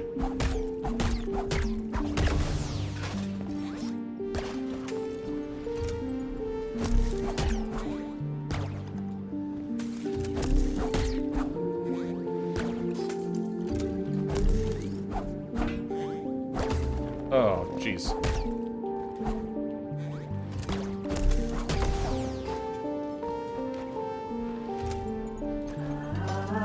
Oh, I see. Yeah, dude, even this music has that techno-mysticism feel.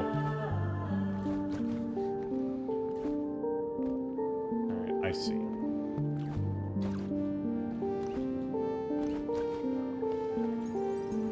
Apo, koala. What a treat to see it. Uh-oh. Hey! I got to where I wanted to go, apparently.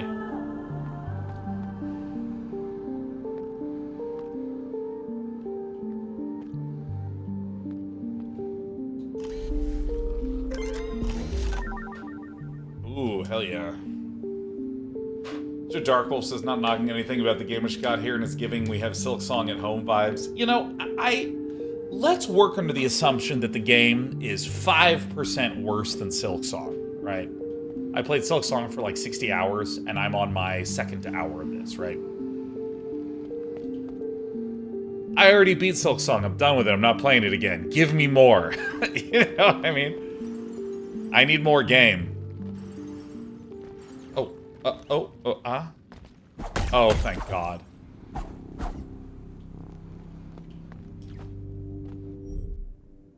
Nice.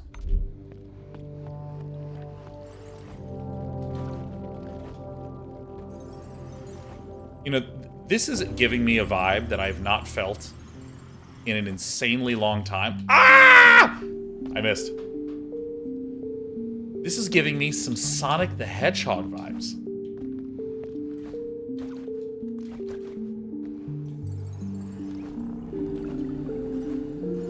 Like the insane movement where you feel a little bit out of control.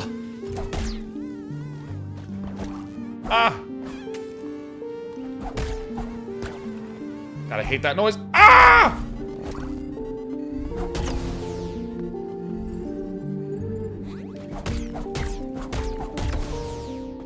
Sonic 3 Generations. I'm talking just Sonic the Hedgehog. I'm talking like Sonic 2. I'm talking Sonic and Knuckles. Shit.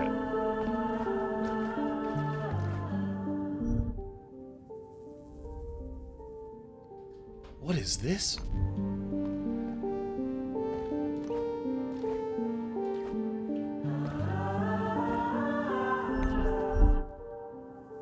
That is it. What was that on the minimap? I dare say, what even was that? Sonic 3 and Knuckles is my favorite Sonic title, dude. Sonic and Knuckles was sick.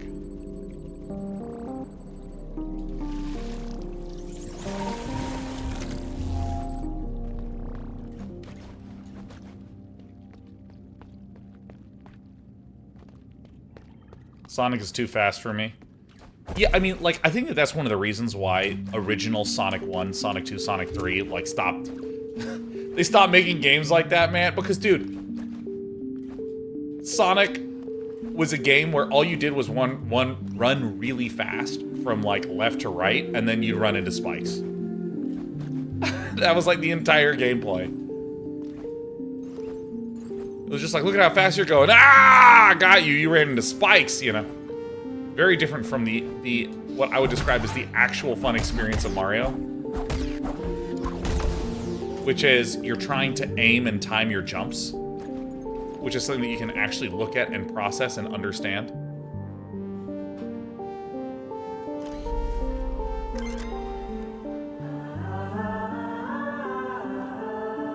Oh, Joe Darkwolf says, hooked up my original Sega Genesis MK2 with an HDMI adapter to my living room TV and played through all of Sonic 3 and Knuckles on original hardware with original cartridges. It was awesome. Dude, hell yeah.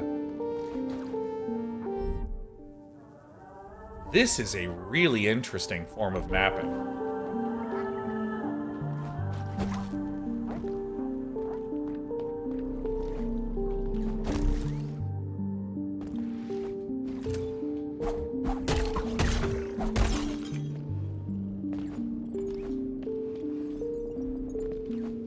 Because I used to play that game with my brother, and he'd be Sonic and I'd be Tails, and you can cheese the shit out of the game, because Tails can fly. So you would just grab Sonic and, like, fly over things. Oh, it was amazing.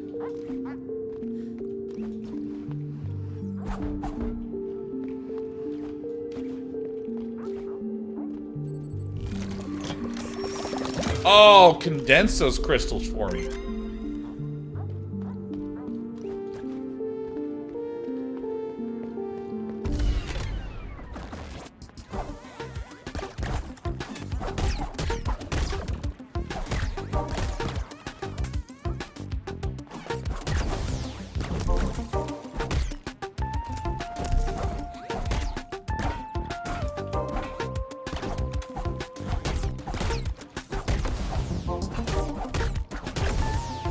Aerial combat is really fun when you get used to it. Oh, I can hook shot back to the ground?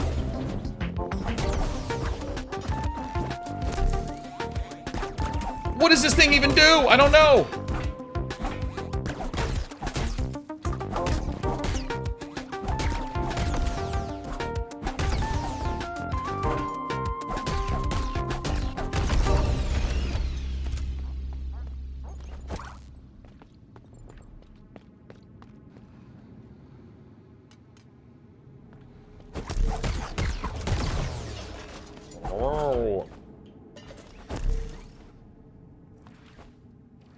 I still have not seen another save point in the whole game.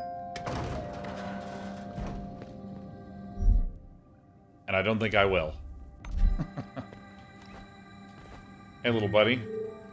Do you know Metropolis has its very own pearl? A warming presence we call the Blood. Oh, now I know what the voices are. You thought lists of 3s are what games are about? They're lists of 6s now, starting with the Blood. Well, let me look at this. Do-do. Ah, yeah. Blood, breath, eye, hand, spine, heart. Hey.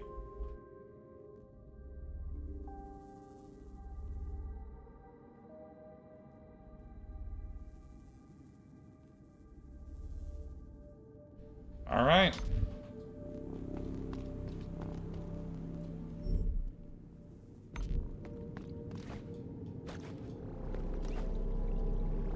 Yep.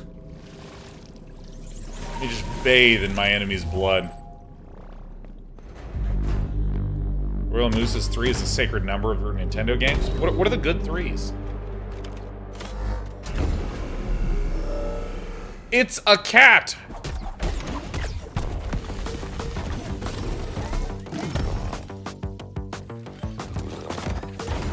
Oh.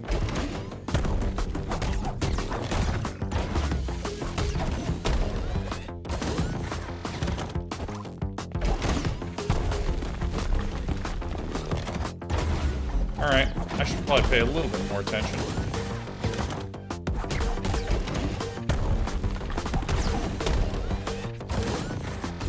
Oh.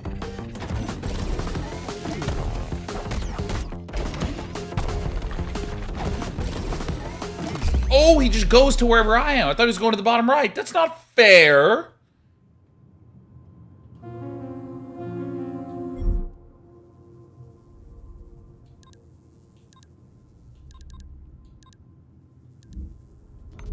Oh, I see. Look, Nicker droplets lost to the pond. I was right. It says the information right there. 3 hits to kill a Mario boss fight, 3 hitting stages to a Zelda boss fight, 3 initial dungeons in traditional Zeldas. Oh, I didn't even know that. Hello.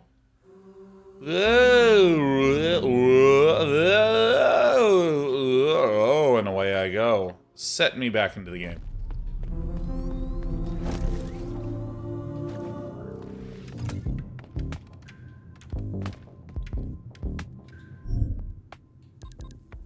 $10 more slots, huh? What is this?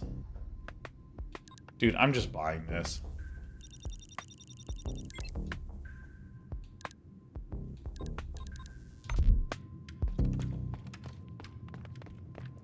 Boom, boom, boom, boom, boom, boom, boom, boom.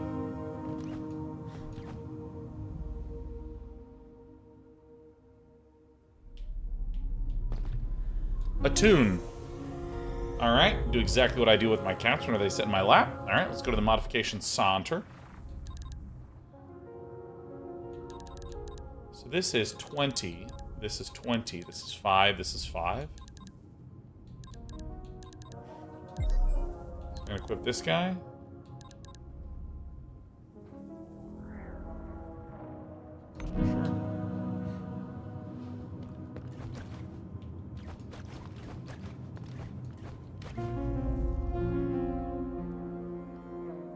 Dude, that's such a simple thing. Just like, yeah, in this area you float. But it feels so good. See, Romeo, when you first said 3 is the secret number, I assumed that you meant it was like... You know how, like, in a lot of sci-fi, or a lot of movies, like, there's, like, the sequel's better than the original. I thought it was, like, the third. It's better than the first or the second, because I was like, Super Mario Brothers 3. Yeah, that's a good game. That's certainly better than Super Mario 1 and 2. I agree with you. And then I couldn't think of a single other game at all.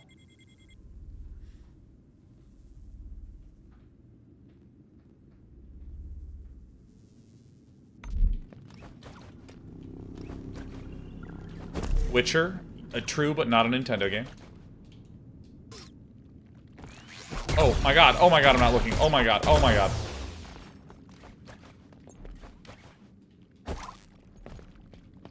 Like, is there any other Link to the Past as the third Zelda game? It's the third one? Oh, I guess that's right. I never thought of it as Zelda 3.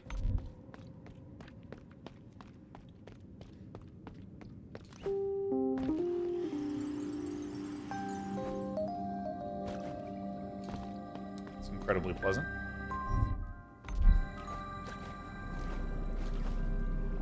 Not enough droplets. Who cares?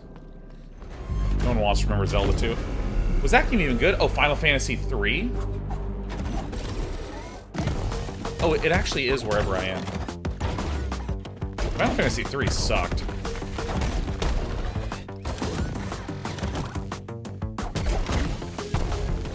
By the way, I'm not talking about Final Fantasy 6 for any of you who are upset. In America, Final Fantasy 6 was Final Fantasy 3. But it's Final Fantasy 6, you know what I mean?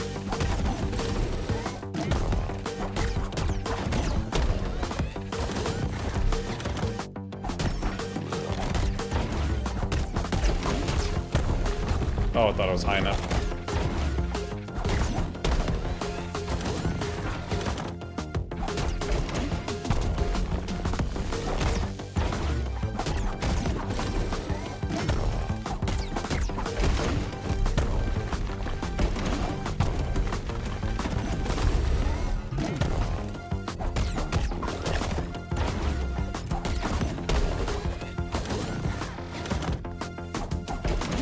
Oh, God.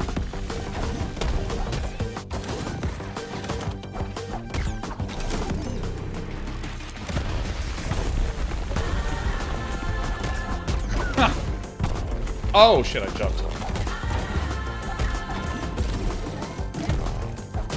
My nose itches because I have cat hair in it. The sheriff visited me earlier.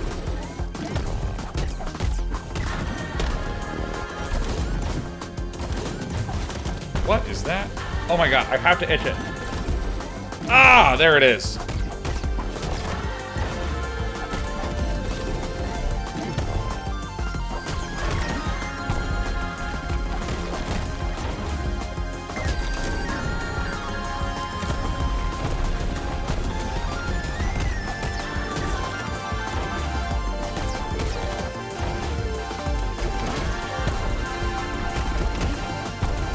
Ah! I was like literally in the zone and it was fine. I was owning. It was going to be fine. I was going to two-shot it. I just literally, and it's not even like I'm messed up and that I like misclicked. I was like, I'm definitely out of range of those spikes. That's what was happening in my head. 100%, I'm out of range of the spikes. For sure.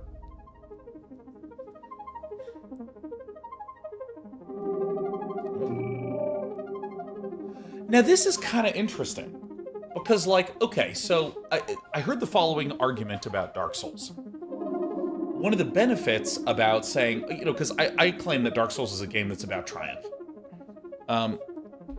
It's a game that gives you no map, no clear directions. When you kill enemies, they respawn. When you die, the enemies are really hard. Distance between save points is large. It's about triumph, triumph, triumph, right? It's just pressuring you. But you accumulate this huge amount of souls that you can then go back and upgrade stuff. So even if you are looping again through the same area and you haven't made spatial progress, you still feel like you're making number go up progress on your character. This is like a different kind of thing, where every time I die, more of that nacre, which is a word that I still have no idea how to pronounce properly, nacre! I mean, it keeps filling this pool, and I keep getting interesting story elements, interesting mechanics unlocks, and so on. I don't know if I've like seen that outside of pure roguelikes like Hades. That's kind of sweet. Fortunately, it's the only good news I bring. I've completed my diagnosis of the heart. She isn't just failing, she is rotting from the inside. Well, she must have a diet similar to mine. There's no saving her, not by ourselves at least. What she needs is help from the other perils. They still can't hear me. Maybe you can have better luck if you reach out to them. Just like you reached out to me.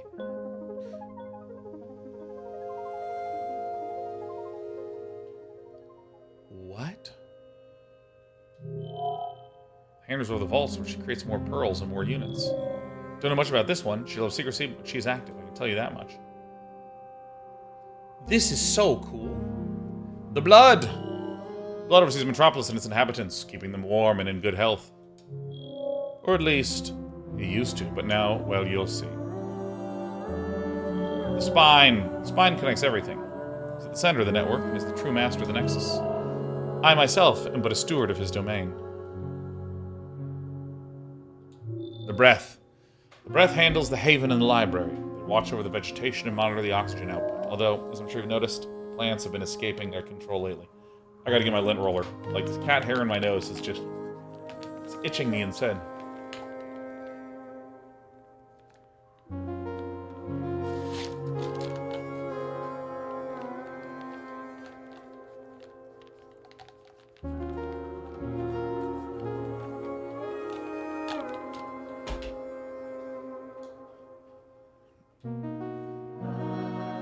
The eye. The eye resides at the very top of the vessel, crowning the celestial bay. She's the only pearl looking for our destination.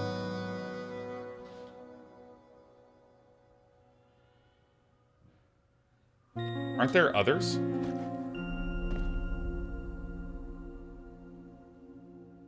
Weren't there 6? It's the... which one are we missing? The hand? Oh, the heart? The heart wasn't there? I don't know.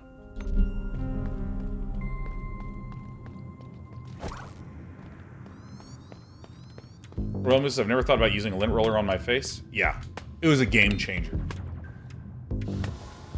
You know, saying, oh, it's a game changer is such a goofy way to talk. It's so goofy. And as I get older, I am, for whatever reason, like, biologically compelled to say goofy, dumb things way more. Like, when I was a kid, I was just like, oh my god, what if I say that? I sound like a nerd! I was, like, so worried about it, but now I'm like, oh, that's super duper. What a game changer. And I know I sound dumb, and I'm delighted.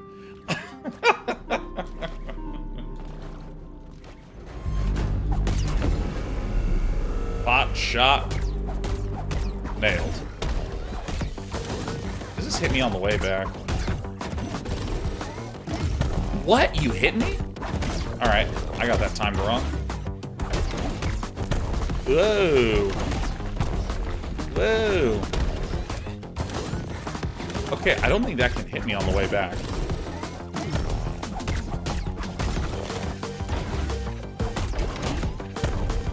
Oh, dude, I keep thinking I have my double jump available. I need to be really careful with my jumps.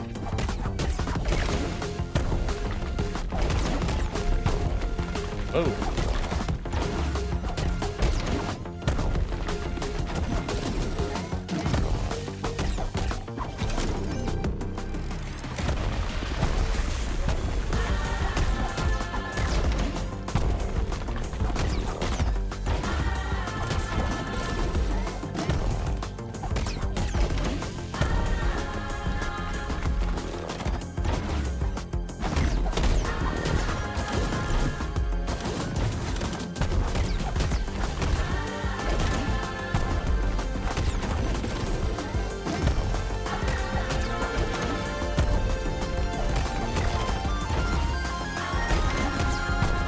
Oh, I did it again, and I see now what's going wrong in my brain.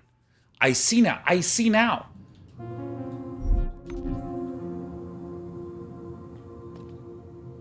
I'm gonna reduce my health.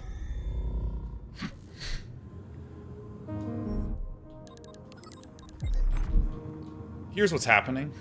When I hit a guy, it resets my jumping. So I can go hit, jump. But what you can't do is go hit, jump, double jump.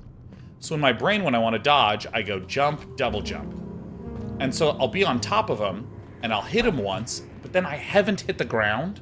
So I'll do jump, and I'll expect to be able to double jump, and I'll just land right on top of it. That's what I'm doing wrong. Lettuce, Happy New Year to you too. Any themes? Oh wait, we were talking about themes for the year. Anyone have any 2026 themes?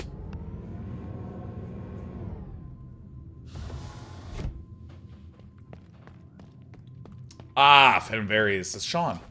You know, it's interesting. Sean, are you familiar with Dropout? I am familiar with Dropout, but I have not really consumed very much Dropout content at all. I've watched plenty of shorts, though.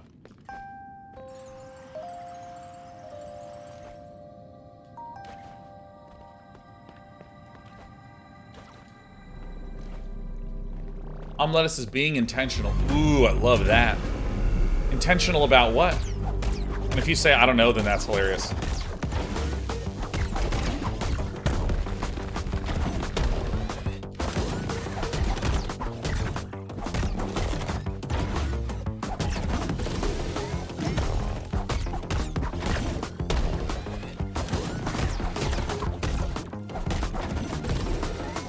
Oh, I thought I was doing the other move.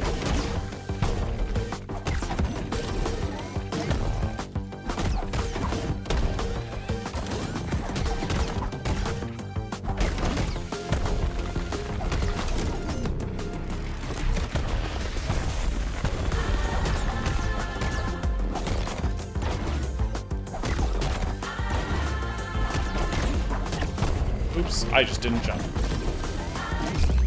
I thought I was going to be dodged. Ah! Titus Imperator says, do my best in grad school, maybe? Hopefully. Theme is probably more like don't quit, lol. It's a good time to be in school, not gonna lie. Job market feels very odd right now. Very, very odd.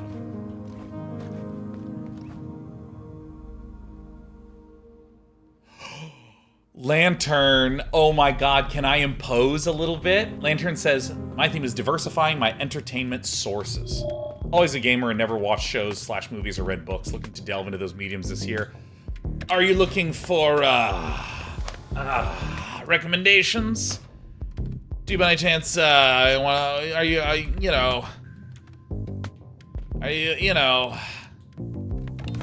do you want any, recommendations for books, movies, shows, comics, comic books?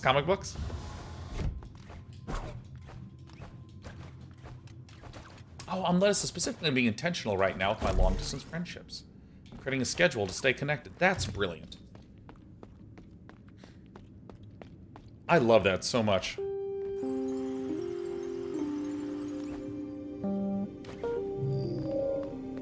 And I will be recommending the Dresden Files as a book choice. So I think I have to do this, and I have to click out like that, and there we go. Flavin Oskovich says, graphic novels. Yeah, no, excuse me. Excuse me, I didn't mean to be talking about graphic novels.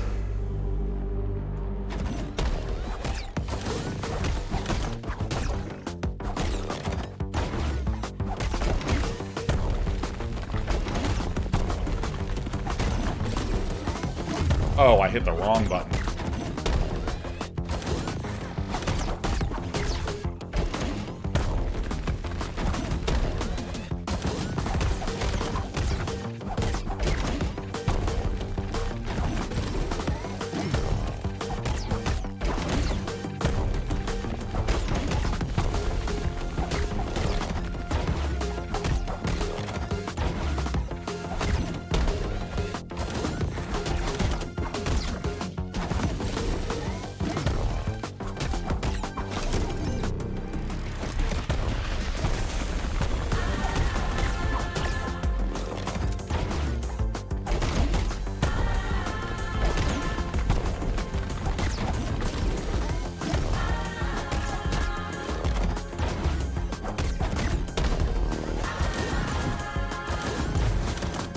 Oh, there's a third part.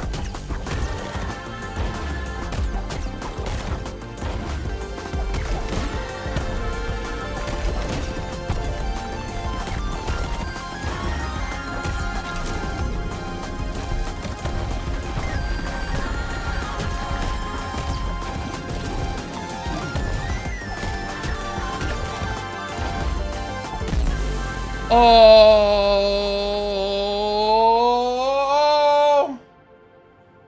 I've always defeated every cat I've ever foughted. Down the hatch. And it says, Mollish for anything. When you have no reference point for what's good or bad, everything is good. Okay. Allow me to recommend to you book. You should begin reading the Dresden Files. There's like a lot of books in the series, and it's working its way to completion. Unlike George R.R. Martin. And Dresden Files Book 1, Book 1 and 2 are considered the two weakest, but they're still pretty fun. And I strongly recommend the Dresden Files because it's just so insanely pulpy. Because when I was a kid growing up reading books, it was just like, oh, you know, we're going to read 1984, and we're going to read, you know, Old Man in the Sea. And, you know, like, they're good books. Not for someone who's looking to unwind. And I kind of thought that all books were very heady and thinky and very much so like, you know, this intellectual pursuit. It never occurred to me that books could be trashy and fun. And Dresden Files is just very pulpy. It's great. It's about a detective in modern-day Chicago who is a wizard. Now, I will say, if you read Book 1 and you think it's solid, get to Book 3, because Book 3 is definitely one of the very best in the entire series and makes you want to not stop reading. It's so good. Oh, thank God. So that's my book recommendation. Wait, what? Get back here. Wait, where'd you go?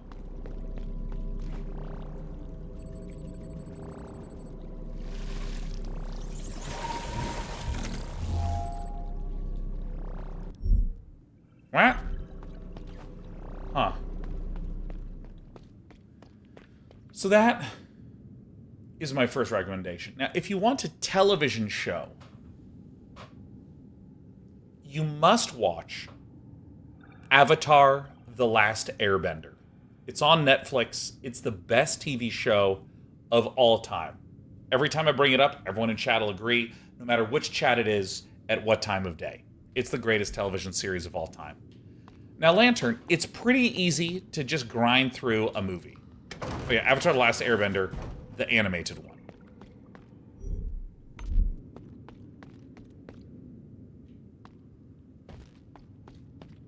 to the Metropolis. Now, Lantern, what kind of genre do you think you would like in terms of movies?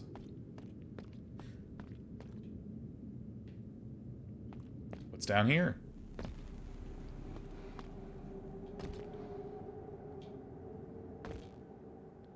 Oh, cool. Oh, sick.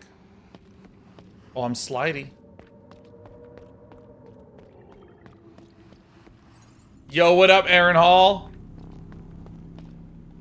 What?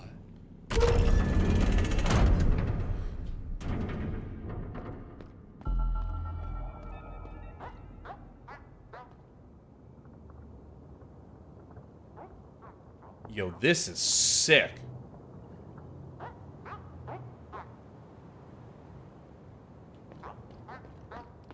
I'm controlling the camera right now.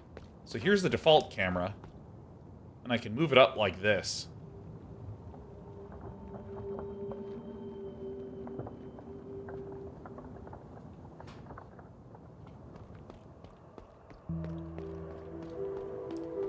Because I could, dude, I could just simplify things. Where's my mouse? All right, let me slide up. Dude, Lantern. Says, probably sci-fi. Love Star Trek, Star Wars. You said post-apoplectic being a second one. I assume you meant post-apocalyptic. But I do like the idea that you like sci-fi and post-apoplectic media. That's a great genre. Colombina. Welcome to Metropolis. Please make yourself at home. Be sure to watch your steps, though, since the disappearance of the travelers, the blood has stopped taking care of the city. It has become quite dangerous around here. But I'm sure Cable, like you'll have no problem moving around.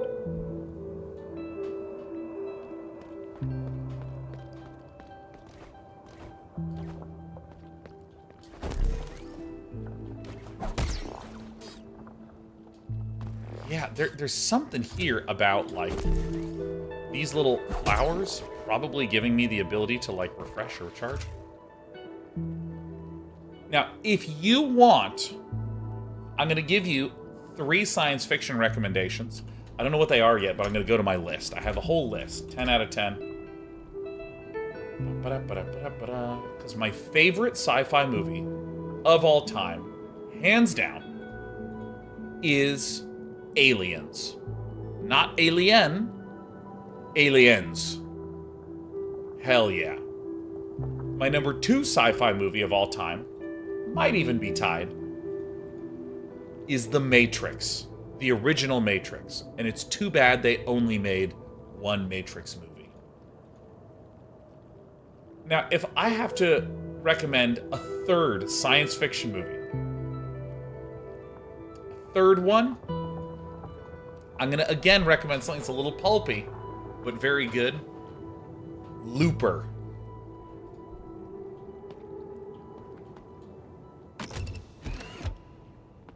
Now, the thing is that, like, these are all very pulpy.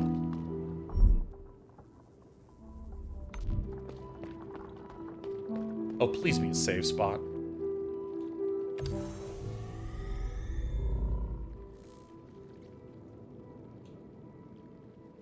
Map progress saved, map updated.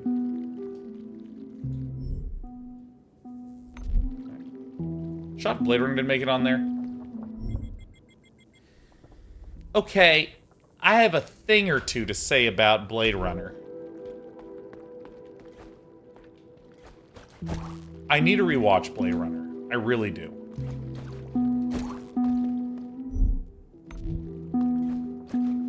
Because when I watched No Fifth Element, listen, Unbounded Souls, I'm only allowed to name 3 movies, because I said I'm going to name like 3 great ones. I don't have room. Is Fifth Element a 10 out of 10? It is. And Unbounded Souls, this is why I believe that the correct way to label a media list is not to say what your top N are, just what's a 10? What's a 10 for you? Fifth Element is a 10. Here's my 10 out of 10 sci-fi movies list. I'm going to read them out loud right now. And I'm going to do it fast because I want to keep playing. Fifth Element, Aliens, Terminator 2, The Matrix, Groundhog Day, Starship Troopers, Ex Machina, Annihilation, Edge of Tomorrow, Dread, Everything Everywhere All at Once, Men in Black, Tremors, Looper, and the 1993 Super Mario Brothers movie. That movie fucking rules, dude. And you might go, that one's kind of weird and bad. Rewatch it. You will not believe how visually striking and like every scene is in this film. It's actually unbelievable that someone looked at Mario and went, "Oh yeah, I know how to make a movie out of this shit." Like, it's unbelievable. Am I trapped?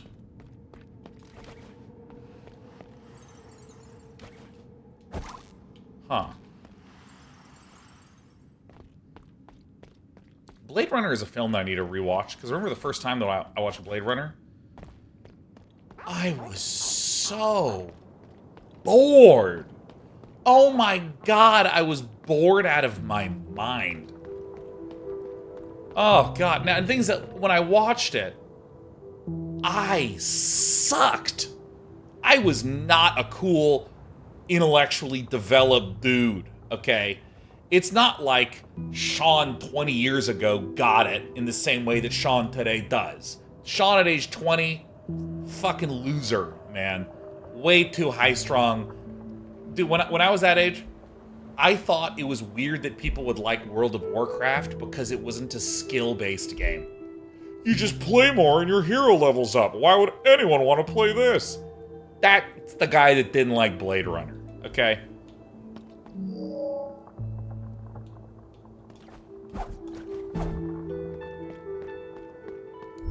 I can't make any progress.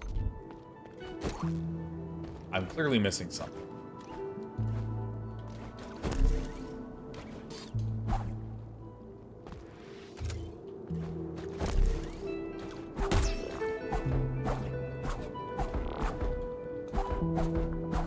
Ah!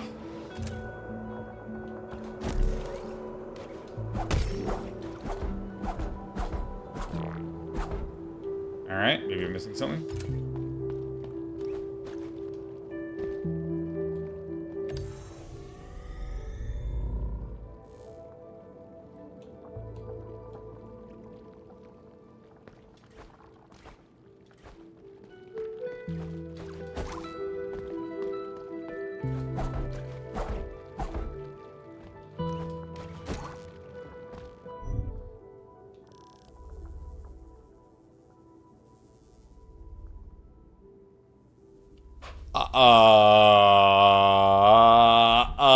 How do I make progress? Okay, without backseating me, does anyone know where I'm supposed to go?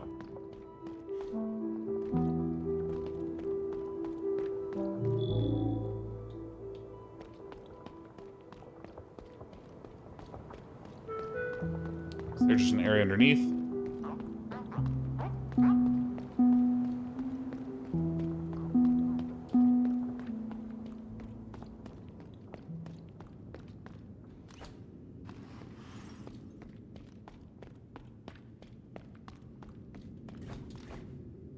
Problem is, if I go this way, there isn't anywhere to go.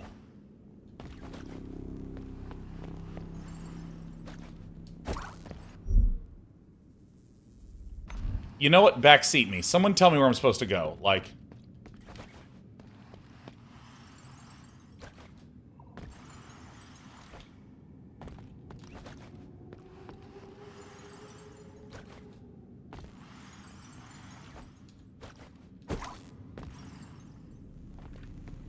No wall jumping? Not yet. To my knowledge, at least. The game is new. Yeah, no, I'm hoping that some person knows how to make progress here.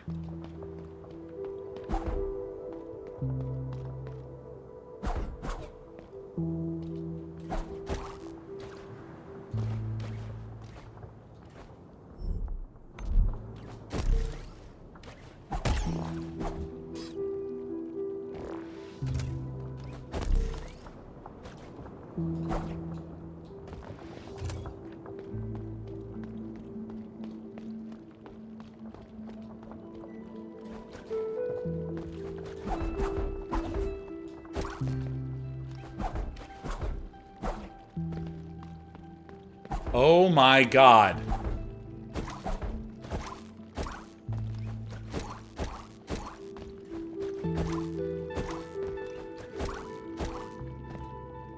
Alright, let's see here. What do I have in my inventory?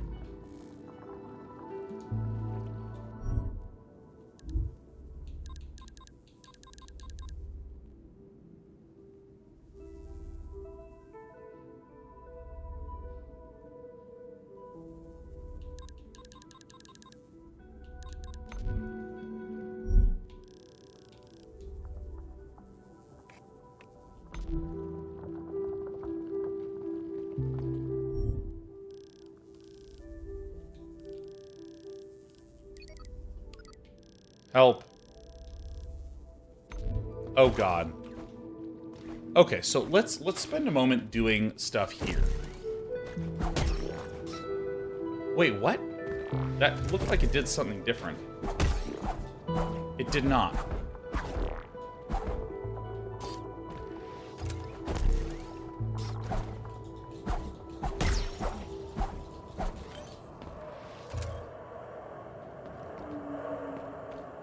So there's like two places that I think I can go. One is up through here, the other is up through... Try jumping again after you punch the bubble. I did do that. So, like, for those of you that are stepping in this little sigil here, this little line at the bottom, notice that when I hook, it goes red, and watch it when I land. See how it fills back up?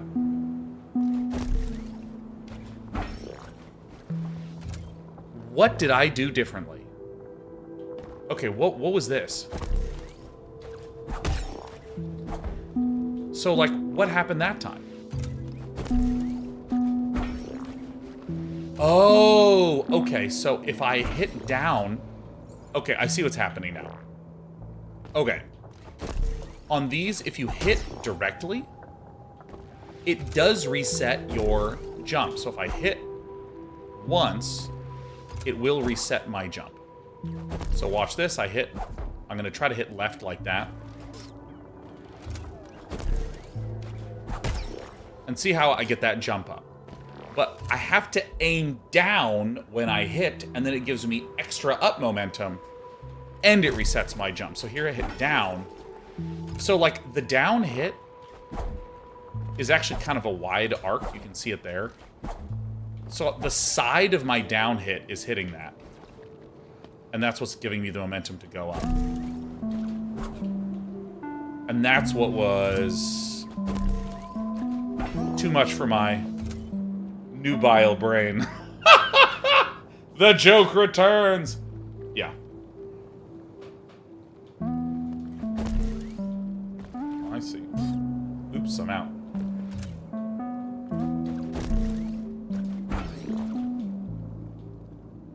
I still think that sounds correct. I still do, yeah. That's not what the word means. For those of you that don't know the joke, for basically my whole life, I thought that the word nubile meant like, you know, kind of like a underdeveloped baby brain, you know. You know, like if you're like young and immature and your brain isn't fully developed, it's a nubile brain. And I've said that on stream a lot, and then I said that when I was playing Blueprints, and someone says, wait, Sean, I'm sorry, what did you say? And I was like, yeah, nubile. And here's what the word actually means. It means, with referring to a young woman, sexually mature and old enough for marriage. I've been saying this for a long time. I've said this in professional settings. I've said it on stream. I've said it in conversation with people that I've recently met. I'm like, oh, of course, it's hard for me to figure out. I have a nubile mind. Right? I think my brain combined newbie and juvenile into nubile. And just went, yeah, that feels right. Said it while shoutcasting. Yeah, I was on a broadcast. It's like, oh, welcome to the WCS finals. Woo! It's good to see all such nubile minds here with us today to see the real experts play. I'm sure I said that shit.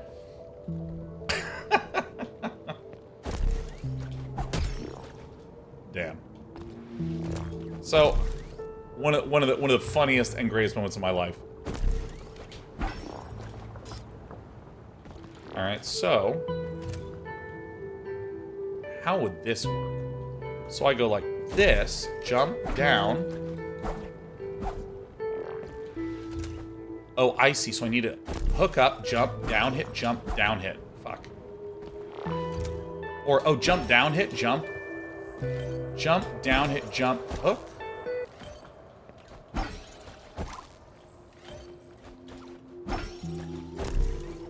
Ah, there it is.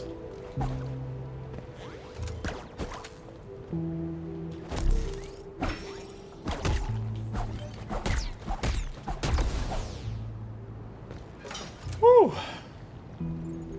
Unbounded Soul says, God, I think I would just find a nice hole and just die in it if it happened to me.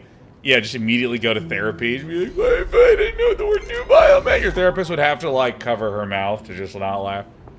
An ancient artifact supposedly used by travelers in their everyday life.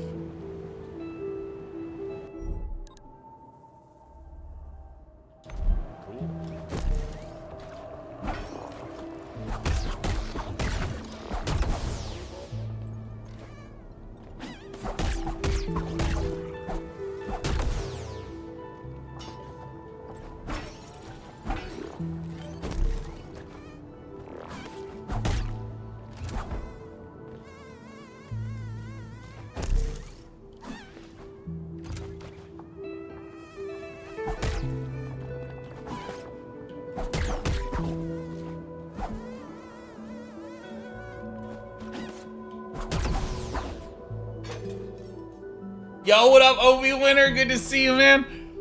So I was thinking by Neuro's chat the other day. He was super stoked. Looking forward to your future Dota collab, dude. Yeah, no, I wanna do some laning with Neuro.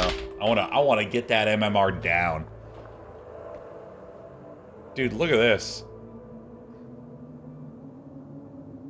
dude. The artistic style of this is just spectacular.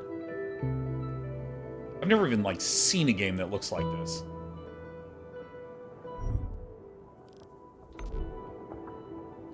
And, you know, I will say, I actually really like that the game... Give me my mouse. Where's my mouse cursor? This button. This button. This is a streamer cheat that I've learned. How you can get your controller to move and your mouse to be on the screen. It's super cool. I'm not going to tell you how I do it. I like that when I dropped down here, it actually just trapped me in here until I figured out this mechanic. I actually think that that's an amazing way to teach you. Because, I mean, like, I got to a point where I was like, oh, hey, I'm stuck. And I actually feel like I'm stuck. But I feel stuck in a way that's safe because there's so few things on the screen. It doesn't feel like a massive spoiler. And then I figured it out anyways because I'm a gamer.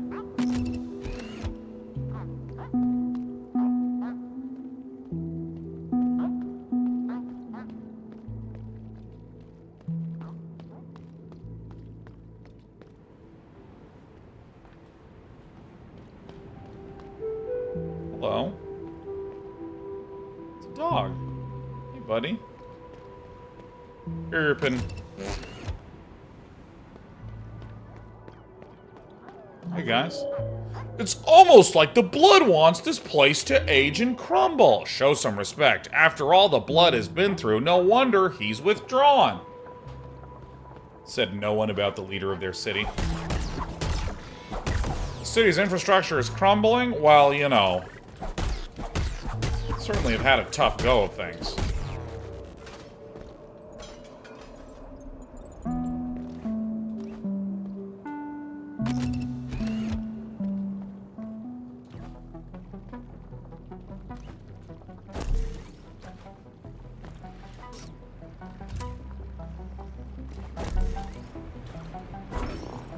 Oh no.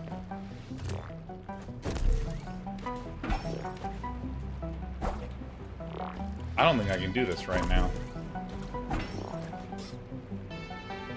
Try one more thing where I'm gonna go up, jump, double jump.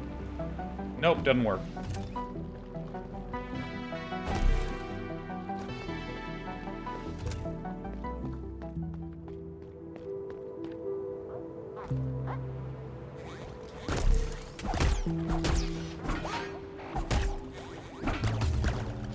Ay, ay, ay, ay.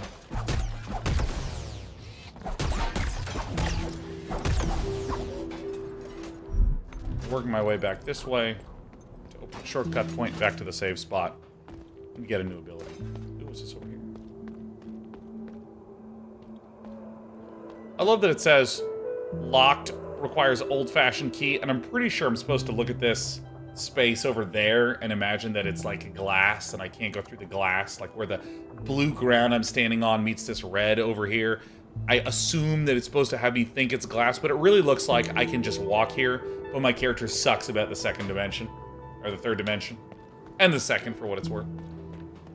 Marscal says, how do you feel about the difficulty so far? Feels completely, well, okay. I feel like there's a number of ways that I could interpret your statement. At no point have I been like, this game is too hard.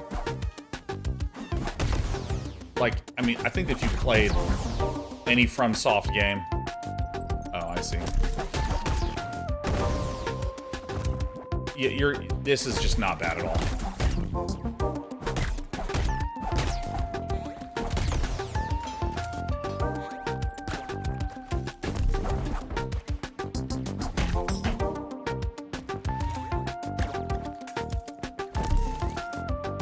You know, in a weird way, I might actually say it has, like, the same difficulty of some of the more refined SNES games.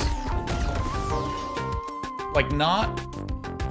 Oh my god, I walked right into it. I just missed the jump button. Like, for instance, things like that, where it's just like, oh, well, I just accidentally died. It feels very reasonable. It doesn't feel like it's going to be a super scary challenge to get back to, like Dark Souls 1.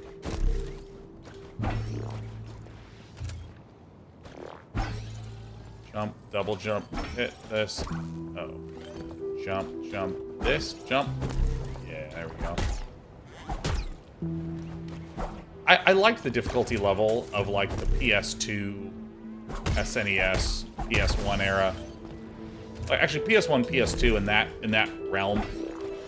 Where, I mean, if you get hit, you'll die, but it's not trying to make sure that you live.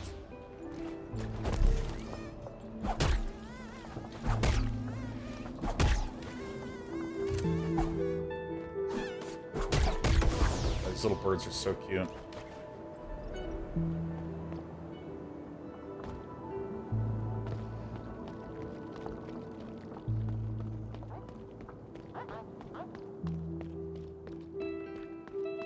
Faraway Robot says, I think a lot of people also say a game is hard when it's actually punishing. Dark Souls is hard, but not punishing. Minecraft is punishing, but not terribly hard. Oh, the idea that, like, you know, most of the time when you're playing Minecraft, it's not like it's actually difficult to do stuff. It's a pleasant, nice, gentle experience. But if you die, you can, like, lose all your shit that you had, like, worked so hard to mine for, kind of thing. I need to swap out my loadout.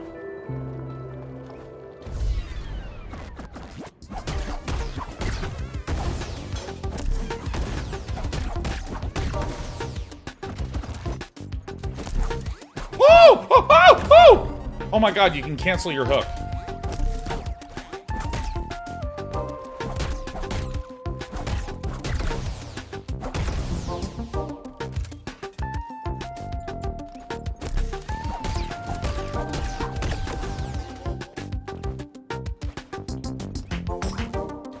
I like that when it's hard mode time, it has this really fun, upbeat music.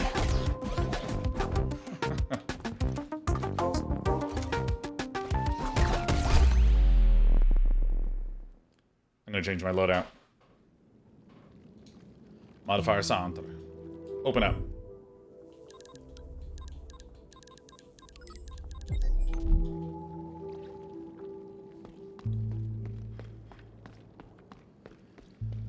Yeah, like, for instance, I really enjoy the way that this game is presenting its difficulty. Like, this is just not... like, you know, you get hit 3 times, you die. And I just gave myself an extra power-up to give myself some extra leeway with this.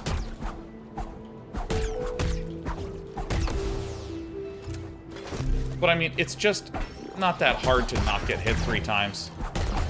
But, like, you know, in a situation like that where I'm just, like, being a little lackadaisical, I die, and it feels fine. It means I have to pay enough attention to the game, which I think is healthy. But it's not like in Dark Souls, where the boss is like doing this and then punches you, you know?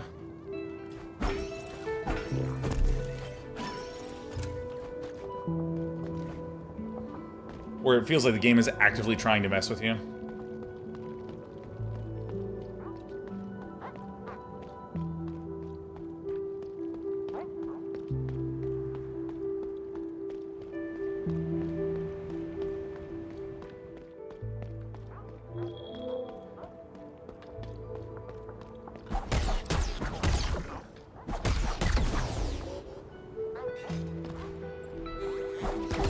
What? You can shoot immediately? You fucking... What? Screw you guys.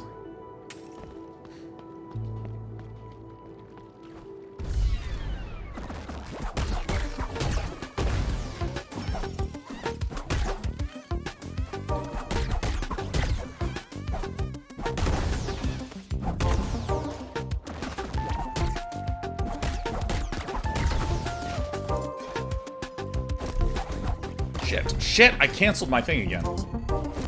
Oh my god. Fuck. Jesus.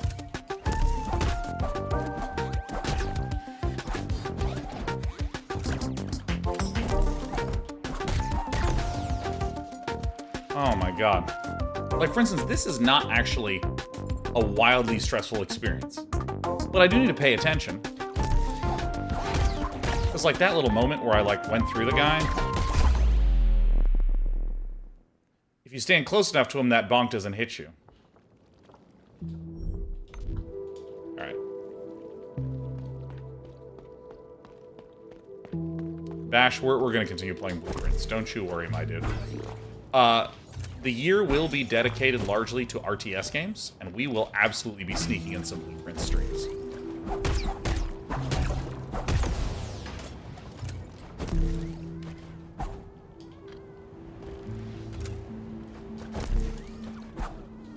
See, like, I'm trying to bait the bird down. That time I just literally missed. Alright.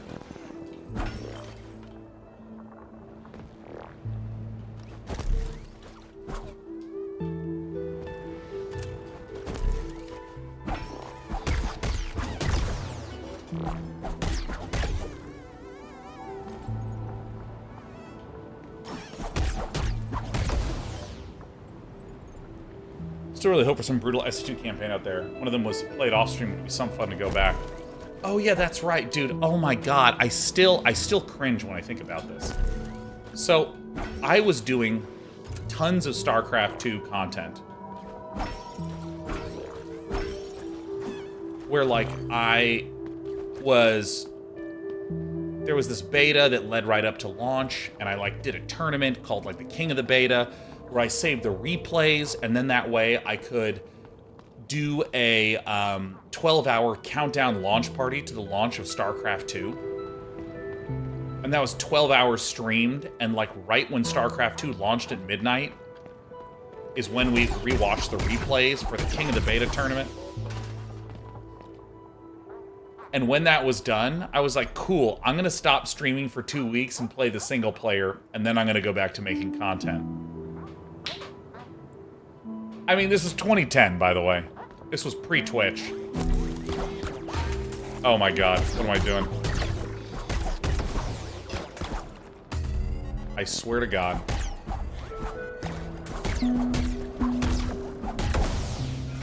Is there health here? Oh my god.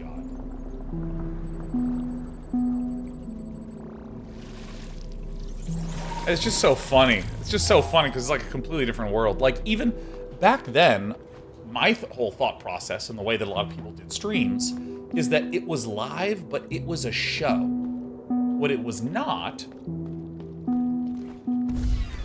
was like hangout streams, which is what a lot of people do. Like, a lot of people just go live with no plan. They're just like, hey guys, what should we play today? And someone's like, play Escape from Tarkov. And they're like, okay. And they just like stream Escape from Tarkov or Arc Raiders or whatever the hell. Or they'll go live and they'll just hang out and chat. And then maybe play a game, maybe not.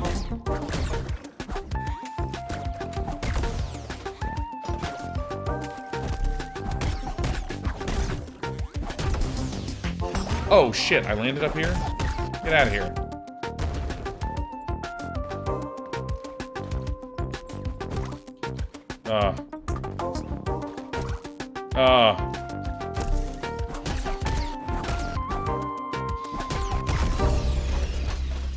God, that was so not difficult.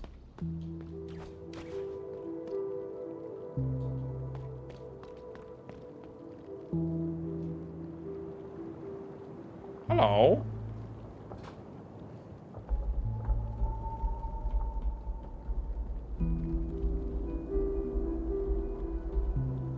Okay.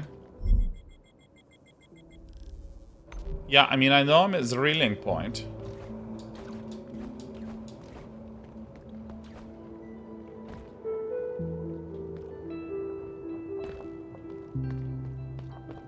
Locked from the other side.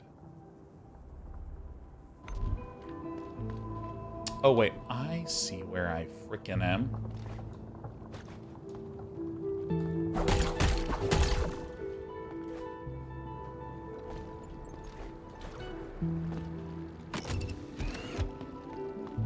Haha! Alright, that's a good stopping point. Bam. A tune!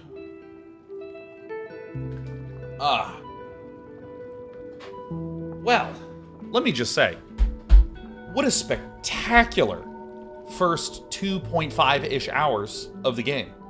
I think that the highlights for me is just how thematically consistent everything is. From the world, the gameplay, the music, the interface, the just general vibe. I mean, I think this has been an incredibly satisfying Metroidvania experience so far. And I think, honestly, after all the challenge that came off Silksong, this game has some challenge, but mostly it feels like it's very exploratory, very mysterious, very figure out what the heck is going on in this world. And I mean, I'm just going to go to the beautiful vista, because I think it captures what I'm about to say. It's not just about figuring out what's gone wrong in this mystery story with a bland world. No, I mean, I think this is just unbelievable. And, I mean, as I was saying at the start of the stream, I had some people mention that they'd played the demo and Steam Next Fested it, and, you know, with all my interest in Metroidvania, it had come up a few times. And this vastly surpassed my expectations. Now, I can't speak to what the full length of the game is, because it came out today, and I've literally only played as much as you have seen and know as much as you have seen. But it reminds me a lot of my first 2 to 3 hours of playing some of my favorite Metroidvania games, like Silksong or Hollow Knight, or Symphony of the Night, other of the Night games. Just a marvelous game. And I'd like to give a shout out to Focus Entertainment for sponsoring the stream, aka Focus Home Interactive, as I will call you forever. I mean, this is already a game that was on my radar that I wanted to check out, and I can see where the incredibly strong reviews come from. The game is currently out on Steam. The list price is $20, $19.99, but it's on discount, as a lot of games are right when they launch.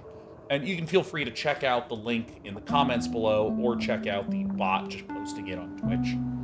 I am going to go eat something delicious. I don't know what it is, but there is a delicious smell of alliums and spice permeating my nose, and I'm pretty sure that's my wife and not Sheriff, but who knows?